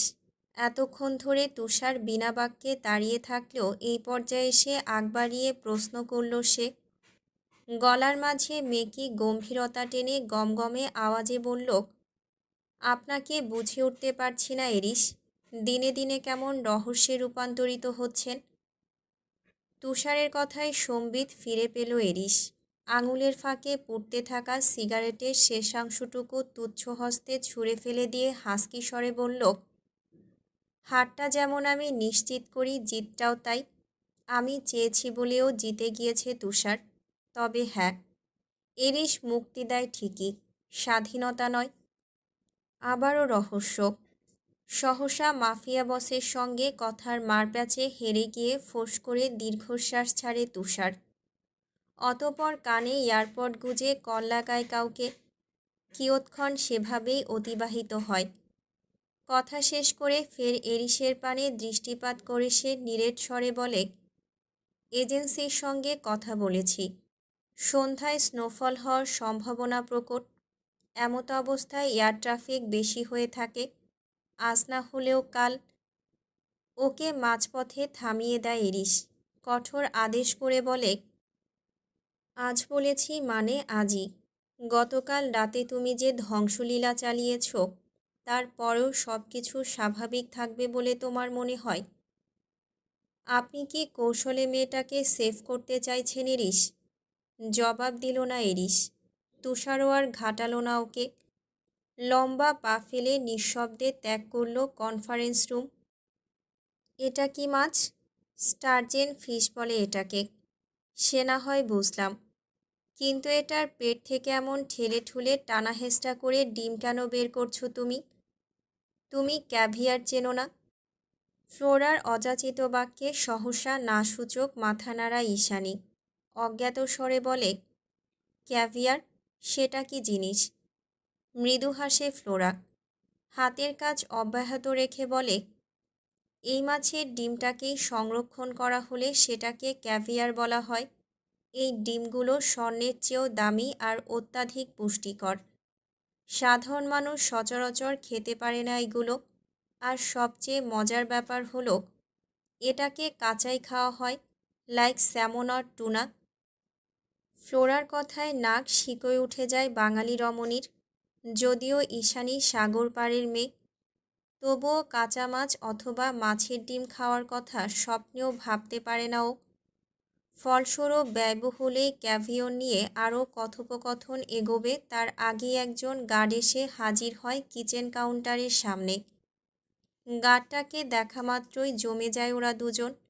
কিছু না ভেবেই চোখাচোখি করে কৌতূহলে। এর মাঝেই মূর্তিমান গার্ডটা কথা বলে ওঠে অকস্মাৎ। সে ঈশানীকে উদ্দেশ্য করে বলে, গোছগাছ করে নাও, তুমি শীঘ্রই চলে যাচ্ছ। গার্ডটার কথায় ভ্রু কুঁচকাল ইস্যু। ফ্লোরার পানে একপল শঙ্কিত দৃষ্টি ফেলে ফের প্রশ্ন ছড়ে সবেগে, যাব মানে? কোথায় যাব? মাফিয়া ক্লাবের ওই বৃষ্টি রাতটার কথা মনে পড়তেই ইতিমধ্যে বুকের ভেতরটা ধড়াস ধড়াস করতে শুরু করে দিয়েছে ভীত মেয়েটার। যদিও বা গত বেশ কিছুদিন ধরে ওকে কোনোরূপ আঘাত করে না এরিস, না মানসিক আর না তো শারীরিক। তবুও কেন যেন আতঙ্কে জর্জরিত হয়ে প্রতিটা মুহূর্ত পেন্ট হাউসে অতিবাহিত করে ঈশানী। কে বলতে পারে, এই শিথিলতা যে মাফিয়া বসের নতুন কোনো চাল নয়। ও রক্ত সরে যাওয়া আতঙ্কিত মুখের পানে চেয়ে নির্নিমেষ উত্তর দিল গার্ডটা, বাড়িতে। তুমি তোমার বাড়িতে ফিরে যাচ্ছ। খুব শীঘ্রই এই পেন্ট হাউস থেকে মুক্তি পেতে যাচ্ছ তুমি। গার্ডটার কথায় চোখ কপালে উঠে গেল ঈশানীর। কয়েক মুহূর্তের জন্য কথা বলতে ভুলে গেল ও। কেবল অবিশ্বাস্য নজরে ফেলফেলিয়ে রাশিয়ান গার্ডটার দিকে চেয়ে রইল এক দৃষ্টে। মনে হচ্ছে ভুল শুনেছে ও। রুশ ভাষায় বুঝতে ভুল হতেই পারে, কিন্তু যদি সত্যি হয়, এটা কি আদৌ সম্ভব? নিজেকে নিজে প্রশ্নবিদ্ধ করে তোলে ঈশানী। এমন সময় ওর বাহু আঁকড়ে ধরে ঝাঁকিয়ে ওঠে ফ্লোরা। খুশির জোয়ারে উদ্ভাসিত সুশ্রী মুখমণ্ডল। সেভাবেই চমৎকার হাসিতে ঠোঁট প্রসারিত করে বলে, অবশেষে তোমার ইচ্ছে পূরণ হতে যাচ্ছে ইস্যু। তুমি এবার বাড়ি ফিরতে চলেছ। চকিতে চোখ ঘোরালো ঈশানী। অবিশ্বাস্য কণ্ঠে ফ্লোরাকে উদ্দেশ্য করে বলে, আমি বোধহয় ভুল শুনেছি ফ্লোরা, একটা চিমটি কাটো তো দেখি। সব কিছু রেডি, সন্ধ্যা রাতের ফ্লাইট, একটু পরেই পেন্ট হাউস ত্যাগ করবে ঈশানী। যাওয়ার আগে শেষবারের মতো এরিসের অফিস কক্ষের সামনে এসে দাঁড়িয়েছে ও। আজ আর কুণ্ঠিত পায়ে নয়, বরং অনেকটা আত্মবিশ্বাস নিয়ে হেঁটে এসেছে এখানে। ঈশানী দরজার সামনে দাঁড়াতেই গার্ডসটা খুলে দিল দরজাটা। এরিস ভেতরেই ছিল, সঙ্গে তুষারও। মাঝখানের দরজাটা সরে যেতেই গন্তব্য খুঁজে পায় এরিসের কাঙ্ক্ষিত দুই নয়ন। সে চিবুকে আঙুল ঠেকিয়ে দ্বিধাহীন ব্যগ্রচিত্তে নিষ্প্রভ চেয়ে থাকে মেয়েটার দিকে। মনে হচ্ছে আত্মসংযম আজ পুরোপুরি ব্যাহত। কিছু একটা ভেবে ভেতরে ঢুকতে যেও ঢুকল না ঈশানী। দরজার কাছে দাঁড়িয়ে লম্বা শ্বাস টেনে ভেতরে অনেকটা সাহস পুঁজি করে নিল প্রথমে। অতপর মাফিয়া বসটাকে উদ্দেশ্য করে ক্রুদ্ধস্বরে বলে উঠল, বলেছিলাম আপনাকে, আপনার এই পাপের দুনিয়া থেকে একদিন ঠিকই বের হব। সেদিনই আপনাকে হারিয়ে জিতে যাব আমি। আর দেখুন, সেই সময় সন্নিকটে। আপনার মতো অত্যাচারী পাপিষ্ট খুনিটাকে হারিয়ে দিয়েছি আমি। আপনি আমাকে মুক্তি দিতে বাধ্য হয়েছেন। এভাবেই সবসময় পরাস্ত হয় পাপীরা, বুঝেছেন? আমার মতো একটা দুর্বল অসহায় মেয়ের কাছে হেরে গিয়েছেন আপনি। এরিস ইউভান হেরে গিয়েছে। আপনার এই কলুষিত মুখটা আর দ্বিতীয়বার দেখতে চাই না আমি, কোনো দিন না। এক নিঃশ্বাসে জোর গলায় কথাগুলো বলে থমকায় ঈশানী। মাফিয়ার শূন্য দৃষ্টির সঙ্গে ওর নীল চোখ জোড়ার মিলন ঘটার সঙ্গে সঙ্গে আড়ষ্টতায় চোখ নামায় মেয়েটা। জিভের ডগায় শুষ্ক অধর ভিজিয়ে বৃতৃষ্ণার ঢোক গেলে আচানক। এত কিছু বলার পরেও কেন নির্বিকার লোকটা? কেন আজ ধূসর চোখে হিংস্রতার লেশমাত্র নেই? না আছে কঠিন মুখাব্যয়। যেন ঈশ্বর কথাগুলো বড্ড বেশি অপ্রিয় ঠেকছিল তার নিকট। তেমন করেই শূন্য অনুভূতিহীন চোখ মেলে চেয়েছিল শুধু। এরিসের নির্বিঘ্নতায় ঈশানী যখন পুরোপুরি হতচকিত, তখনই চেয়ার ছেড়ে উঠে দাঁড়ায় মাফিয়া বস। নিভৃত কদম ফেলে ধীরে ধীরে এগিয়ে আসে মেয়েটার নিকট। এরিস এগিয়ে আসতেই ওর পানে কুণ্ঠিত চাহনি নিক্ষেপ করে ঈশানী। দেখতে পায় নির্ঘুম এলোমেলো মুখাব্যয়, ফিনফিনে শুষ্ক অধর, তার ঠিক নিচে কুচকুচে কালো তিল। লোকটার উদ্ভ্রান্ত ব্যাকুল চেহারার পানে একপল নজর বুলিয়ে তড়াক করে চোখ নামায় ঈশানী। আড়ষ্টতায় জমে গিয়ে পিছুপা হয় নীরবে। এরিসোর কাছে এগোয়, খুব কাছে। গ্রীবাটা সামান্য নিচু করে গভীর দৃষ্টি মেলে মেয়েটার চোখের মাঝে চোখ রাখে। কিছুক্ষণের অসহনীয় নীরবতা। অতপর চট করেই হাসকি স্বরে বলে ওঠে, জানি না আবার কবে সুযোগ পাব। ব্যাস, এইটুকুই। কথা শেষ হতে না হতেই ইস্যুকে বুঝে ওঠার সামান্যতম ফুসরত না দিয়ে ওর সরু ঘাটটা ঢেউয়ের আঁচড়ের ন্যায় কাছে টেনে আনে এক হাতে। অন্য হাতে তুলতুলে চিবুকটা শক্ত করে চেপে ধরে বিদ্যুৎ বেগে অধর ডোবায় সলতার কোমল ওষ্ঠপুটে। প্রথমবারই গভীর এক জোরালো চুম্বনের তোড়ে ঝোড়ো হাওয়ার মতো লণ্ডভণ্ড করে তোলে রমণীর নেতিয়ে পড়া অনুভূতির অভয়ারণ্যকে। ভয়, জড়তা আর অবিশ্বাসের মিশেলে রুগ্ন মানবীর ন্যায় তিরতির করে কেঁপে ওঠে তার সর্বাঙ্গ, যা স্পষ্ট অনুভব করেছিল মাফিয়া বস। তবুও ছাড়িনি মেয়েটাকে, যেন বহু বছরের আমরণ তৃষ্ণা একযোগে মেটানোর ক্ষুদ্র প্রয়াস চালাচ্ছে সে। গভীর অভয়ারণ্যের মাঝে মহাপ্রাচীরের ন্যায় দণ্ডায়মান বিলাসবহুল মাফিয়া পেন্ট হাউস, যা বরাবরই নীরবার কোলাহলমুক্ত, ঠিক যেন বিষণ্ণতার প্রতীক। এই ভবনে যারা বসবাস করে তারা যান্ত্রিক মানবের ন্যায় একঘেয়ে আর জটিল। প্রয়োজনের আধিক্য কথা তো দূরে থাক, সহসা চোখের পলক পর্যন্ত ছাড়ে না তারা, যেন এটাও তাদের কর্তব্যেরই অন্তর্ভুক্ত। বলা বাহুল্য, মাফিয়া টেরিটরিতে কর্তব্যের সামান্য হেরফের হলেও নির্ঘাত মৃত্যু। তবে পেন্টহাউসের ভেতরের চিত্র আজ বেশ সরগরম। পূর্বাভাসবিহীন জলোচ্ছ্বাস যেন মাথার উপর দিয়ে গেল। হিমালয়ের তীব্র তুষারঝড়ের মাঝে এক টুকরো ভূখণ্ড আঁকড়ে জীবনপণ দাঁড়িয়ে থাকার মতোই সকলের ওষ্ঠাগত প্রাণ। এই মুহূর্তেকার অভিব্যক্তি ঠিক কিরূপ হওয়া উচিত তার সঠিক বিবেচনায় ধারণা করা মুশকিল। ফলস্বরূপ স্থবির পায়ে জীবন্ত মূর্তি হয়ে থমকে রয়েছে সকলে। মাফিয়া বসের আচানক কাণ্ডে ভাবাবেগ কিঞ্চিত পরিবর্তিত হলেও পেশাদারি চিত্তে যান্ত্রিক রোবটের ন্যায় সর্বদা অটুট তারা। একটা ব্ল্যাডি মনস্টার, মরীচিকার অতল গহ্বরে যার অবাধ বিচরণ, বিভৎস তিমিরে আচ্ছাদিত যার নৃশংস অতীত, সে হৃদয়হীন। গুমখুন, হাহাকার, নিষ্ঠুরতা সকল পাপাচারী তার ভেতরের অভিব্যক্তি দ্বারাই ভাবলেশহীন শূন্য, যেন নরকের অভিমুখে হাপিত্যেশ ছুটে বেড়ানো এক অনুভূতিহীন জীবন্ত লাশ। ক্ষমতার পাশবিকতার জোরে সকলকে কুণ্ঠিত বানিয়ে পুতুলের মতো নাচানোর চেয়ে পৈশাচিক আনন্দ বোধহয় এই জীবনে কোনো কিছুতে পায়নি এরিস। উপরন্তু এই পৈশাচিক আনন্দটুকুই ওকে ধীরে ধীরে বানিয়েছে সর্বগ্রাসী অশুভ এক জানোয়ার, আপামর মানুষরূপী একটা পাপিষ্ট দানবীয় সত্তা, যে চায় পুরো দুনিয়া তাকে ভয় করুক তার হিংস্রতাকে। ব্রাডভা শব্দটা সামনে তুলে শুধুমাত্র একটা নামই মস্তিষ্কে ঘূর্ণন লাগিয়ে দিক সবার, আর সেটা হলো এরিস ইউভান।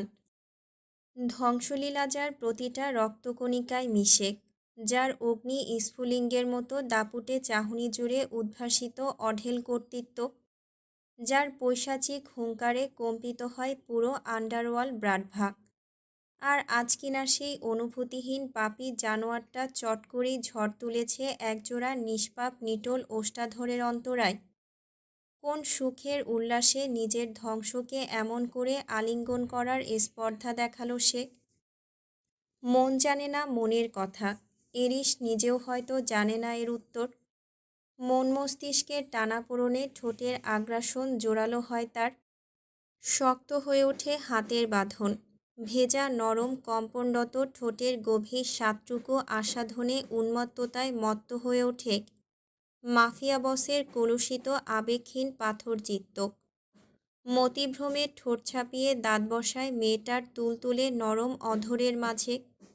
আক্রমণকারী নরপিশাচের ন্যায় দন্তরাশির বেসামাল বিচরণে মুহূর্তেই বিদীর্ণ করে তোলে রমণীর ফিনফিনে ওষ্ঠপুট। পূর্বাভাসবিহীন বেগতিক ঝোড়ো হাওয়ার মতো ঘটে যাওয়া আকস্মিক ঘটনায় পুরোপুরি স্তব্ধ ঈশানী।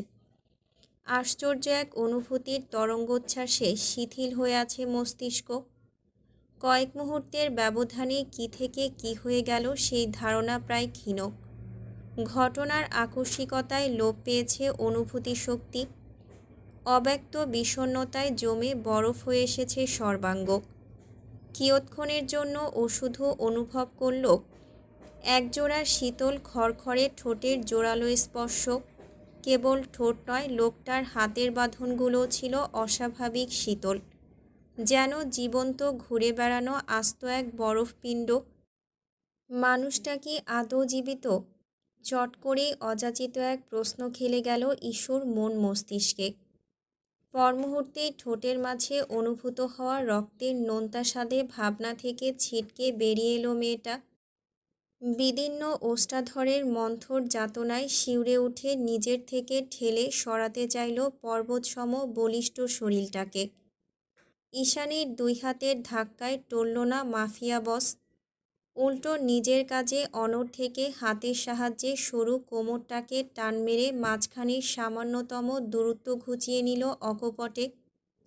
মুহূর্তেই তার ইস্পাত কঠিন বক্ষভাজে বহমান উর্মিমালার ন্যায় আছড়ে পড়ল শীর্ণকায় শরীরের একরত্তি মেয়েটা। আচানক ঘটনায় বৃতৃষ্ণায় ছটফট করে ওঠে ঈশানী। ফুটন্ত তেলের মতোই মাত্রাতিরিক্ত আগ্রাসনে চড়চড়িয়ে ওঠে আত্মসম্মানবোধ। মুহূর্তের মাঝেই খেই হারায় মস্তিষ্ক। অগত্যার শরীরে সর্বশক্তি দিয়ে ধাক্কা প্রয়োগ করে ওর ইস্পাত কঠিন শক্ত বুকে। ক্ষয়িংস উন্মাদনায় জ্ঞানশূন্য মাফিয়া বস চট করেই টলল এবার। ঈশানীর ধাক্কায় বেখেয়ালে পিছিয়ে গেল 2 কদম। বেসামাল পদচারণায় চওড়া পৃষ্ঠদেশ গিয়ে থমকালো কংক্রিটের পোক্ত দেয়ালে। এবার মুখোমুখি দুজন, মাঝখানে কয়েক বিঘা দূরত্ব মাত্র। ওদের মাঝ বরাবর অফিস কক্ষের ভেতরে স্থির দাঁড়িয়ে আছে তুষার। মুখে তার চিরাচরিত থমথমে অভিব্যক্তি, যেন কিছুই হয়নি এখানে, সব কিছু অত্যন্ত স্বাভাবিক। এমনকি এরিসেরই আত্মসংযমহীন এলোমেলো কাজটিও বিন্দুমাত্র ভাবালো না তাকে। ঈশানীর ধাক্কায় পিছিয়ে এসে মধুরস আহরণের ন্যায় জিভের ডগায় ঠোঁট ভেজালো এরিস। অতপর হাতের পিঠ দিয়ে অধরে অবশিষ্ট তরলাংশটুকু মুছে ফেলল নির্দ্বিধায়। বিস্তার দেয়ালে ঠেস দিয়ে দাঁড়িয়ে ঘাটটা সামান্য কাত করে মেয়েটার পানে নিক্ষেপ করল পূর্ণ দৃষ্টি। পিয়ার্সিং করানো ধূসর বাদামি চোখের মাঝে নির্জীবতায় ঠাসা অথচ নজর কাড়া তার মোহিত দৃষ্টি। ধস্তাধস্তির তোড়ে গোছানো চুলগুলো এলোমেলো হয়ে নেমে এসেছে কপালের অগ্রভাগে। মাফিয়াটার অমন নির্বিকার শূন্য চাহনিতে আগ্রাসী হয়ে ওঠে ঈশানী। বিরক্তির চরম পর্যায়ে গিয়ে বজ্রধ্বনিতে চেঁচিয়ে ওঠে তৎক্ষণাৎ। প্রচণ্ড ক্ষোভ নিয়ে বলে, আর কত নিচে নামবেন? কেন আপনি এত খারাপ হতে গেলেন? বলুন কেন?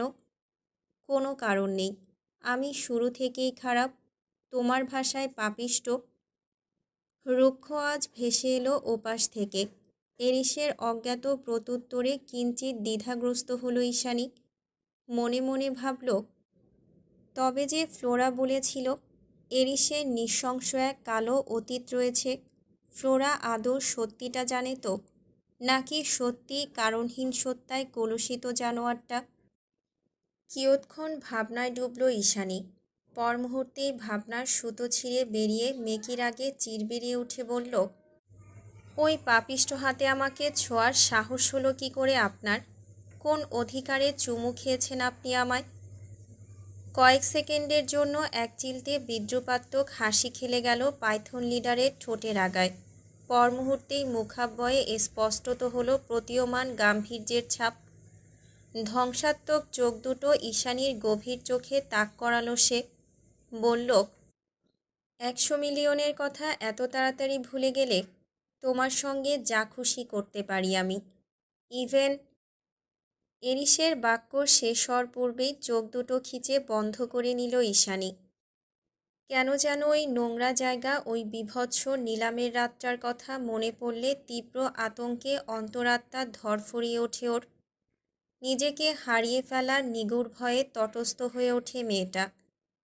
যদিও ঈশানীর ক্ষয়িষ্ণুতা আঁচ করতে পেরে মাঝপথে কথার লাগাম টেনেছে এরিস, তাও সময় নিল ঈশানী।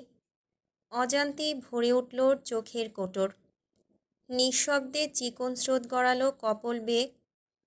অশ্রুসিক্ত নয়ন মেলে শেষবারের মতো ওই সুদর্শন চেহারার হৃদয়হীন লোকটাকে পরখ করে নীলাম্বরী।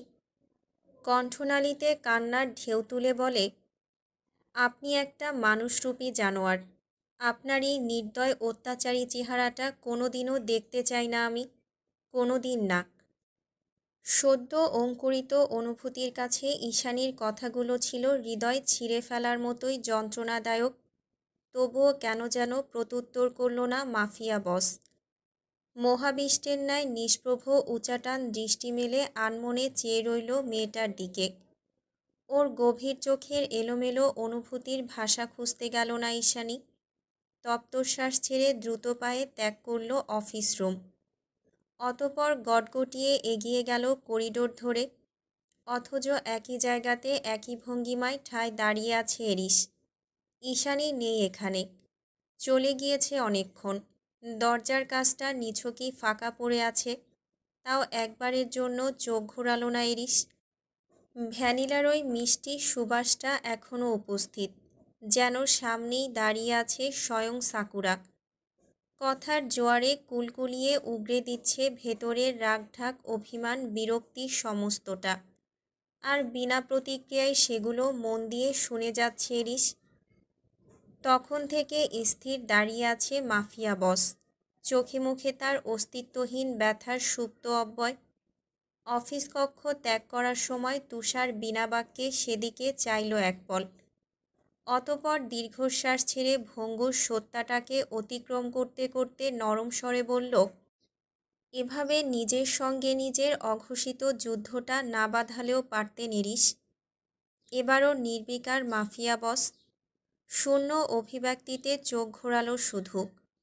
ধূসর গহ্বরে হিংস্রতার বদলে হানা দিয়েছে অসহনীয় যন্ত্রণা। সেদিকে কয়েক মুহূর্তের বেশি তাকিয়ে থাকতে পারল না তুষার। সহসা ঝটপট চোখ নামিয়ে লম্বা পা ফেলে সম্মুখে এগিয়ে যেতে যেতে ছোট্ট করে জানালো, আসছি। তুমি এভাবে চলে যাচ্ছ আমি খুশি হতে চেয়েও পারছি না ইস্যু। আজ বহুদিন বাদে ভবনের ফ্রন্ট গেটে এসে দাঁড়িয়েছে ঈশানী। বিশাল কংক্রিটের আস্তরে ফুঁসে ওঠা সর্পিলের চিকচিকে অব্যয়। পুরো গেটটাই বানানো হয়েছে জঙ্গলের ভয়ানক সব জন্তু জানোয়ারের জীবন্ত দানবীয়তাকে ভিত্তি করে, যেন কোনো হিংস্র পিশাচের সর্বগ্রাসী সাম্রাজ্যের হাতছানি। ঘূর্ণাক্ষরে এক পা ভেতরে গেলেই মুখোমুখি হতে হবে ভয়ঙ্কর সব জাদুকরী বাস্তবতার। ফ্লোরা খুব ভালো করেই জানে এই জায়গাটা থেকে বের হওয়া ঈশানীর জন্য কতটা সৌভাগ্যের। সেখানে খারাপ লাগার তো প্রশ্নই ওঠে না। তাও কেন যেন এই মুহূর্তে দাঁড়িয়ে নিজের আবেগটুকু সংবরণ করতে পারছে না মেয়েটা। নিশ্চুপ ঘরকুনো ঈশানী কত সহজেই না বন্ধু হয়ে গিয়েছিল ওর। কতগুলো দিন একসঙ্গে কাটিয়েছে, কত হেসেছে ওরা দুজন। অথচ আজ দুজনার চলার পথ বেঁকে গেল দুই দিকে। জীবনে কখনো আর দেখা হবে কিনা অনুমান করা দুষ্কর। কারণ আর যাই হোক, ঈশানী নিশ্চয়ই কল্পনাতেও কোনো দিন পা রাখবে না এই পাপের দুনিয়ায়। যদিও ডেস্টিনি খুব অদ্ভুত একটা জিনিস। ডেস্টিনির প্রভাবে অনেক ধরনের মিরাক্কল ঘটে জীবনে। এই যেমন পেন্ট হাউস থেকে অকস্মাৎ মুক্তি পাওয়ার ঘটনাটা ছিল ঈশানীর ভাবনার অন্তরায়। ও ভেবেই নিয়েছিল পেন্ট হাউসের এই অসহনীয় দিনানিপাত ওকে মৃত্যু অবধি পৌঁছে দেবে। কিন্তু ডেস্টিনি পরিবর্তন হলো। আজ সত্যি সত্যি ফিরে যাচ্ছে ঈশানী। মাফিয়া বস এরিশোর কাছে হেরে গিয়েছে, বাধ্য হয়েছে মুক্তি দিতে। অথচ ফ্লোরার কান্নার তোড়ে বিজয়ের আনন্দটুকু ক্রমশই ফিকে লাগছে হৃদয়ে। গেটের সামনে গাড়ি দাঁড়িয়ে। প্যাসেঞ্জার সিটে বসে আছে তুষার। কারো সঙ্গে কথা বলায় ভীষণ ব্যস্ত সে। মেয়েদের মেলোড্রামায় গা ভাসানোর বিন্দুমাত্র ইচ্ছে কিংবা ধৈর্য কোনোটাই নেই তার। হৃদয়টাকে খানিকক্ষণ সংযত রেখেও শেষমেশ মনের জোরে পেরে উঠল না ঈশানী। কান্নায় ভেঙে পড়ে নমনীয় হাতে আঁকড়ে ধরল রুশ মেয়েটাকে। ওর সরু কাঁধে চিবুক ঠেকিয়ে ফোপাতে ফোপাতে কম্পিত স্বরে বলল, রাশিয়াতে এসে আমার সঙ্গে সত্যি যদি ভালো কিছু হয়ে থাকে তবে সেটা শুধু তুমি ফ্লোরা। তোমার জন্যই বোধহয় এত ঝড়ঝাপটার মাঝেও ভালো ছিলাম আমি। দুঃখ বিষণ্ণতা সব কিছু ভুলে তোমার মতোই উচ্ছ্বসিত মনে খুশি ভাগাভাগি করতাম সন্তর্পণে। তুমি আমার সত্যিকারের বন্ধু ফ্লোরা। আমি কোনোদিন ভুলতে পারবো না তোমায়। আর না তো তোমার সঙ্গে কাটানোই বিভীষিকাময় দিনগুলো। কিন্তু বিশ্বাস করো, আমি আর এখানে ফিরতে চাই না কোনো দিন। এই পেন্ট হাউস আমাকে ধোঁকা অপমান আর আতঙ্ক ছাড়া কিছুই দেয়নি। আমি চাই না এই পাপের শহরে পা রাখতে আর। আর কথার মাঝপথে থমকে গেল ঈশানী, যখন দেখতে পেল দোতলার টর্চার সেলের সামনে এক টুকরো খোলা বারান্দায় স্থবির চিত্তে দাঁড়িয়ে আছে এরিশিউভান। কিছুটা কৌতূহলী হয়ে সেদিকে পূর্ণ দৃষ্টি নিক্ষেপ করে মেয়েটা। দেখতে পায় ফর্মাল প্যান্টের পকেটে হাত গুজে এদিকেই চেয়ে আছে লোকটা। তার চিরাচরিত কঠোর দৃষ্টিতে কিছু একটা অনুপস্থিত আছে। ঈশ্বর চোখে চোখ পড়া মাত্রই ধারালো অভিব্যক্তিতে আধারের প্রগাঢ়তা দ্বিগুণ হয়ে এসেছে যেন। শূন্য চোখ দুটোতে জড়ো হয়েছে বিষাদের ঘনঘটা। কেমন যেন ব্যথাতুর নিষ্প্রাণ চাহনি তার। এটা নিশ্চয়ই কেবল বিষাদ নয়, তার চেয়েও বেশি কিছু। কিন্তু কি? মস্তিষ্ক গহ্বরে আচানক হামলে পড়া আগুনের ফুলকির ন্যায় দলা পাকানো প্রশ্নে থমকালো ঈশানী। হৃদয়হীন লোকটা নিগুণ নয়নে এদিকেই চেয়ে আছে একদৃষ্টে। ওর চোখগুলো আজ অন্যরকম ঠেকল ঈশানীর নিকট। ফলস্বরূপ ঈশু নিজেও এরিসের পানে চাইল এক পল। শেষবারের মতো মিলন ঘটল দুই জোড়া অক্ষিপটের। প্রথম দিনের মতো হিংস্রতা কিংবা প্রতিহিংসা নয়, আজ এই মুহূর্তে দাঁড়িয়ে একজোড়া চোখে স্থান পেয়েছে কলুষিত ঘৃণার অভিমানী আন্দোলন, আর অন্য জোড়ায় প্রবল ব্যাকুলতা। এরই মাঝে ডাক পড়ল তুষারের, হারি আপ, লেট হয়ে যাচ্ছে। তুষার তাড়া দিতেই পেছনে ঘুরে ঈশানী হ্যাঁ সূচক মাথা নাড়িয়ে ধীর কদমে গাড়ির অভিমুখে এগিয়ে যেতে যেতে আরও একবার ঘাড় ফিরিয়ে তাকায় অরণ্য নামক উত্তপ্ত খড়খড়ে মরুভূমির পানে। অতপর সেভাবেই এগোতে এগোতে উপলব্ধি করে ওই পিয়ার্সিং করা নির্জীব চোখ দুটোতে বোধহয় অসহনীয় যন্ত্রণা ছিল আজ। সেই সঙ্গে ছিল ব্ল্যাক হোলের মতোই ধ্বংসাত্মক বিভীষিকা। দোতলার বেসমেন্ট ছাড়িয়ে ঝড়ের বেগে উপরে উঠছে এলিভেটরটা। গন্তব্য চিরাচরিত মাফিয়া পেন্ট হাউস। এলিভেটরের মধ্যে ঠায় দাঁড়িয়ে আছে এরিস। হৃদয়হীন লোকটার ভেতরে ঠিক কিরূপ ঝোড়ো হাওয়া বইছে সেটা আদৌ অনুমান করা না গেলেও ওর হিংস্র চোখের অকস্মাৎ পরিবর্তিত হওয়া শিশুসুলভ ব্যাকুল চাহনি অনেক কিছুই বলে দেয়। মুখে প্রকাশ না করলেও স্পষ্ট বুঝিয়ে দেয় ভেতরের অপ্রকাশিত অনুভূতিরা অসহনীয় বেদনায় নীল হয়ে যাচ্ছে। এরিসের ব্যতিগ্রস্ত মন এমন একটা মেয়েকে বেছে নিয়েছে যে কিনা ওর হাতে নিপীড়িত। একাধিকবার যাকে আঘাত করেছ, কথার বারুদে ঝলসে দিয়েছে তার নাজুক হৃদয়টা। এমনকি একজন প্রস্টিটিউট বানানোর জন্য যা যা করতে হয় ঠিক তাই করেছে। অথচ পৈশাচিক সত্তার বাইরে গিয়ে ওই মেয়েটার জন্যই বারবার বিচলিত হয়েছে ওর কলুষিত আবেগহীন চিত্ত। মাফিয়া বস দুর্বলতার ঊর্ধ্বে, কিন্তু এই মুহূর্তে এরিসের নিজেকে পৃথিবীর সবচেয়ে দুর্বলার বোকা মানুষটি মনে হচ্ছে, যার পাথর হৃদয়টা দুমড়ে মুচড়ে শেষ হয়ে যাচ্ছে ওই সাধারণ মেয়েটার জন্য। ইচ্ছে করছে অস্ত্রাগার থেকে সবচেয়ে শক্তিশালী মেশিন গানটা নিয়ে বেরিয়ে পড়তে, পুরো শহরের লকডাউন লাগিয়ে দিয়ে ওই মেয়েটাকে আবারও নিজের কাছে এনে বন্দি করে রাখতে। কিন্তু তা তো সম্ভব নয়। যুদ্ধ বাঁধিয়ে হলেও পছন্দের জিনিস কেড়ে নেওয়া এরিসের ধর্ম। অথচ কারো মনের দখলদারি কিভাবে কেড়ে নিতে হয় সেই কৌশল জানা নেই মাফিয়া বসের। এমনকি এটাও জানা নেই কারোর হৃদয় থেকে কিভাবে মুছে ফেলতে হয় পাহাড় সম ঘৃণার আস্তর। জানা থাকলে হয়তো ওই ভীত সরল মেয়েটার চোখ থেকে ঘৃণাটুকু সবার আগে মুছে ফেলত এরিস। কারণ ওই গভীর নীল চোখে ঘৃণার জোয়ার মোটেই সহ্য হয় না ওর। যেন পৃথিবী কাঁপিয়ে বিদ্রোহ করে ওঠে মাফিয়া বসের সমগ্র অস্তিত্ব। হুঙ্কার ছেড়ে বলে, পুরো পৃথিবী আমাকে ঘৃণা করার অধিকার রাখলেও তুমি রাখো না। তোমার ওই অদ্ভুত নীল চোখের ঘৃণা পৃথিবীর সমগ্র ঘৃণার তুলনায় হাজার গুণ বেশি শক্তিশালী, যা আমার পাপিষ্ট হৃদয়টাকে যন্ত্রণায় দগ্ধ করে দেয় ক্রমাগত। অথচ শেষ অবধি ওই নীল চোখে কেবল ঘৃণাই দেখে গেল এরিস। এটা বোধহয় ওর প্রাপ্য। আর যাই হোক, একটা ব্লাডি মনস্টারকে কেউ ভালোবাসে না, বাসতে পারে না। ভবনের শেষ মাথায় এসে থামল এলিভেটর। দরজার পাসওয়ার্ড দিয়ে ভীরু কদমে ভেতরে প্রবেশ করল এরিস। 1 পা 2 পা 3 পা, ব্যাস থমকে গেল পদধ্বনি। ক্রমশ স্থবির হয়ে পড়ল দানবীয় শরীরের সমস্ত শক্তিবল। নিগুড় শূন্যতায় আচ্ছাদিত হতে লাগল মস্তিষ্কের শিরা উপশিরা। নির্জীব দৃষ্টি ফেলে চারদিকে চোখ ঘোরালো সে। লাউঞ্জ, কিচেন কাউন্টার, ছাদ বারান্দা, স্টাফ কোয়ার্টার, সব দিকেই নেমে এসেছে ভয়াবহ শূন্যতা। চারিদিকে ফকফকে আলোক রোশনাই, তাও কালো লাউঞ্জের প্রগাঢ় তমসায় ঘোলাটে লাগছে নেত্রোদয়। কোথাও নেই সাকুরা, কোথাও না। শ্বাসরুদ্ধ হয়ে আসছে এরিসের, যেন চোখের সামনে সব কিছু অচেনা। পুরো পেন্ট হাউস জুড়ে উপচে পড়ছে আভিজাত্য।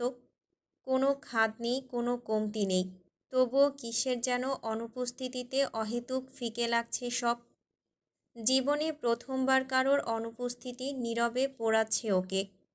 হৃদযন্ত্রে হাতুড়ির মতো আঘাত করে ক্রমাগত বুঝিয়ে দিচ্ছে একটা অস্তিত্বের প্রয়োজনীয়তা। এটা কোনো সুপ্ত অনুভূতি ছিল না, এটা ছিল অনুভূতির জলোচ্ছ্বাস, যে জলোচ্ছ্বাসের বহুল তীব্রতায় অজান্তেই গুঁড়িয়ে গিয়েছে আত্মসংযমের কঠোর প্রাচীর। প্রেমানুভূতির শীতল বারিধারায় সিক্ত হয়েছে পাথর হৃদয়। কিন্তু বিধিবাম, এতগুলো দিনেও তার সামান্যতম গভীরতা আঁচ করতে পারেনি মাফিয়া বস। কেন এসেছিলে আমার জীবনে? কেন তোমাকে উপেক্ষা করতে পারিনি আমি? কেনই বা তোমাকে পাগলের মতো মিস করছি এখন? Ah, I hate this fucking emotion. দুই হাতে চুল খামচে ধরে আনমনে গর্জে ওঠে এরিস। তার ক্ষিপ্ততার শিকার হয় পায়ের কাছে অবস্থানরত নান্দনিক সেন্টার টেবিলটা। কাঁচ ভাঙার ঝনঝন আওয়াজে এপাশ ওপাশ থেকে লুকিয়ে চুরিয়ে উকি দেয় স্টাফরা। তাতে বিন্দু পরিমাণ ভ্রুক্ষেপ না করেই সামনে এগোয় এরিস। প্রচণ্ড ক্রোধের বশবর্তী হয়ে অতর্কিতে হাতের কাছে যা পায় সেটাকে ছুঁড়ে ফেলে দেয় দিকবিদিক। মুহূর্তেই কাচের টুকরো আর ভাঙা আসবাবপত্রে ভরে ওঠে লাউঞ্জের তকতকে মসৃণ মেঝেটা। যুদ্ধটা যখন মনের সঙ্গে মস্তিষ্কের হয়, তখন দ্বিধাগ্রস্ততা হয় কেবলই রসিকতা। এরিস কোনোভাবেই পারছে না নিজের অনুভূতিকে সামাল দিতে। পারছে না ওই পান পাতার মতো আদুরে মুখটা মানসপট থেকে এক মুহূর্তের জন্য সরিয়ে দিতে। ওর চোখে ঈশানী ছিল শুভ্র মেঘের মতো নমনীয়, যা পৃথিবীর সকল রুক্ষতাকে এক নিমিষে গলিয়ে দিতে সক্ষম। কিন্তু সেই নমনীয়তাটুকু এখন আর অবশিষ্ট নেই। সুমিষ্ট ভ্যানিলার সুঘ্রাণ নেই, নীল চোখের অভিমানী চাহনি নেই, নূপুরের রিন রিন আওয়াজ নেই, কোথাও খিলখিল হাসির ঝংকার নেই, সর্বোপরি সাকুরা নেই, নেই নেই কোথাও নেই। আবারও হাতের কাছের ইনডোর প্ল্যানটা সশব্দে ছুঁড়ে মারে এরিস। ঈশানীর অনুপস্থিতি ওকে ক্রমশই উন্মাদ বানিয়ে দিচ্ছে। এগোতে এগোতে সিঁড়ির কাছে এসে দ্বিতীয়বারের মতো থমকালো মাফিয়া বস। কি মনে করে সামনে পা বাড়িয়ে গতিপথ পাল্টালো ফের। এগিয়ে গেল ঈশানীর 12 বাই 12 ফিটের ছোট্ট রুমটার দিকে। রুমের সামনে দাঁড়িয়ে এক চিলতে তপ্তশ্বাস ছেড়ে হাত বাড়িয়ে ঠেলে খুলল দরজাটা। তৎক্ষণাৎ ভ্যানিলার হৃদয় নিংড়ানো সুবাসটা হানা দেয় ওর নাসারন্ধ্রে। এতক্ষণে শ্বাস প্রশ্বাস কিছুটা স্বাভাবিক হলো যেন। ভেতরে দানা বাঁধা ধ্বংসাত্মক যুদ্ধটাও ক্ষণিকের মাঝে বিলীন হয়েছে মুগ্ধতার আড়ালে। লিভ। কক্ষের মাঝে পরিষ্কার পরিচ্ছন্নতায় কার্যরত স্টাফগুলোকে কঠোর স্বরে আদেশ করে ইরিস। তৎক্ষণাৎ মাফিয়া বসকে কুর্নিশ জানিয়ে দ্রুত পায়ে রুম ত্যাগ করে তারা। সকলে বেরিয়ে যেতেই প্রকম্পিত গতিতে ভেতরে পা বাড়ায় ইরিস। এই স্নিগ্ধ সুবাসটা ক্রমান্বয়ে স্মৃতিকে জীবন্ত করে দিচ্ছে ওর। ঘরের আনাচে কানাচে প্রত্যেকটা জিনিস কেবল ঈশানীকেই মনে করিয়ে দিচ্ছে। একজোড়া ভীত নীল চোখ, অসাধারণ সেই নাচের ভঙ্গিমা, মেকি আত্মবিশ্বাস ধরে রাখার বৃথা প্রচেষ্টা, এমনকি যাওয়ার আগের অতর্কিত ঠোঁটের মিলন, যা কোনো দিন ভুলতে পারবে না ইরিস। যদিও চুমুটা ছিল একপাক্ষিক, এটার জন্য হয়তো ভবিষ্যতে আরও বেশি ঘৃণা করবে ঈশানী ওকে। তাও শুধুমাত্র এই একটা ব্যাপারে অনুশোচনা নিয়ে ইরিসের। ভাবনার জগৎ ছাপিয়ে ধীরে ধীরে স্টাডি টেবিলের দিকে এগিয়ে যায় এরিস। সেখানে কলমটা পড়ে থাকলেও ডায়েরিটা অনুপস্থিত। এই রুমটা ছিল জেলখানার মতোই একাকী আর অসহনীয়। মোবাইল, ইন্টারনেট, এমনকি যোগাযোগের জন্য ফ্যাক্স মেশিনটাও ছিল অনুপস্থিত। ফ্লোরার রুমে তো ফ্যাক্স মেশিন রয়েছে, এখানে সেটাও দেওয়া হয়নি। অবশ্য দেওয়ার কথাও নয়। এরিস তো মেয়েটাকে টর্চার করতে রেখে দিয়েছিল। নিজের ক্ষমতার কাঠিন্যতার জোরে বাধ্যগত মেয়েটাকে ওর বশ্যতার শিকার করাতে চেয়েছিল। ভাগ্যের পরিহাসে হলো তার উল্টোটা। ডেস্টিনি সব কিছু পাল্টে দিয়েছে। মাফিয়া বস হাজার চেয়েও নিজের মনের উপর কর্তৃত্ব ফলাতে পারেনি। আন্না পেরেছে নাজুক মেয়েটাকে শেষ অবধি নিজের অন্ধকার সাম্রাজ্যে বন্দি করে রাখতে। উল্টো নিজের অজান্তেই নিপতিত হয়েছে প্রণয়ের দিশাহীন অনলে। টেবিলের উপর অযত্নে ফেলে রাখা তুচ্ছ কলমটার দিকে দুনিয়ার সবটুকু মনোযোগ স্থির রেখে চাপা দীর্ঘশ্বাসের মাধ্যমে ভেতরের আহত বাতাসটুকু ঠেলে বের করল এরিস। অতপর হাত বাড়িয়ে ছুঁল কলমটাকে।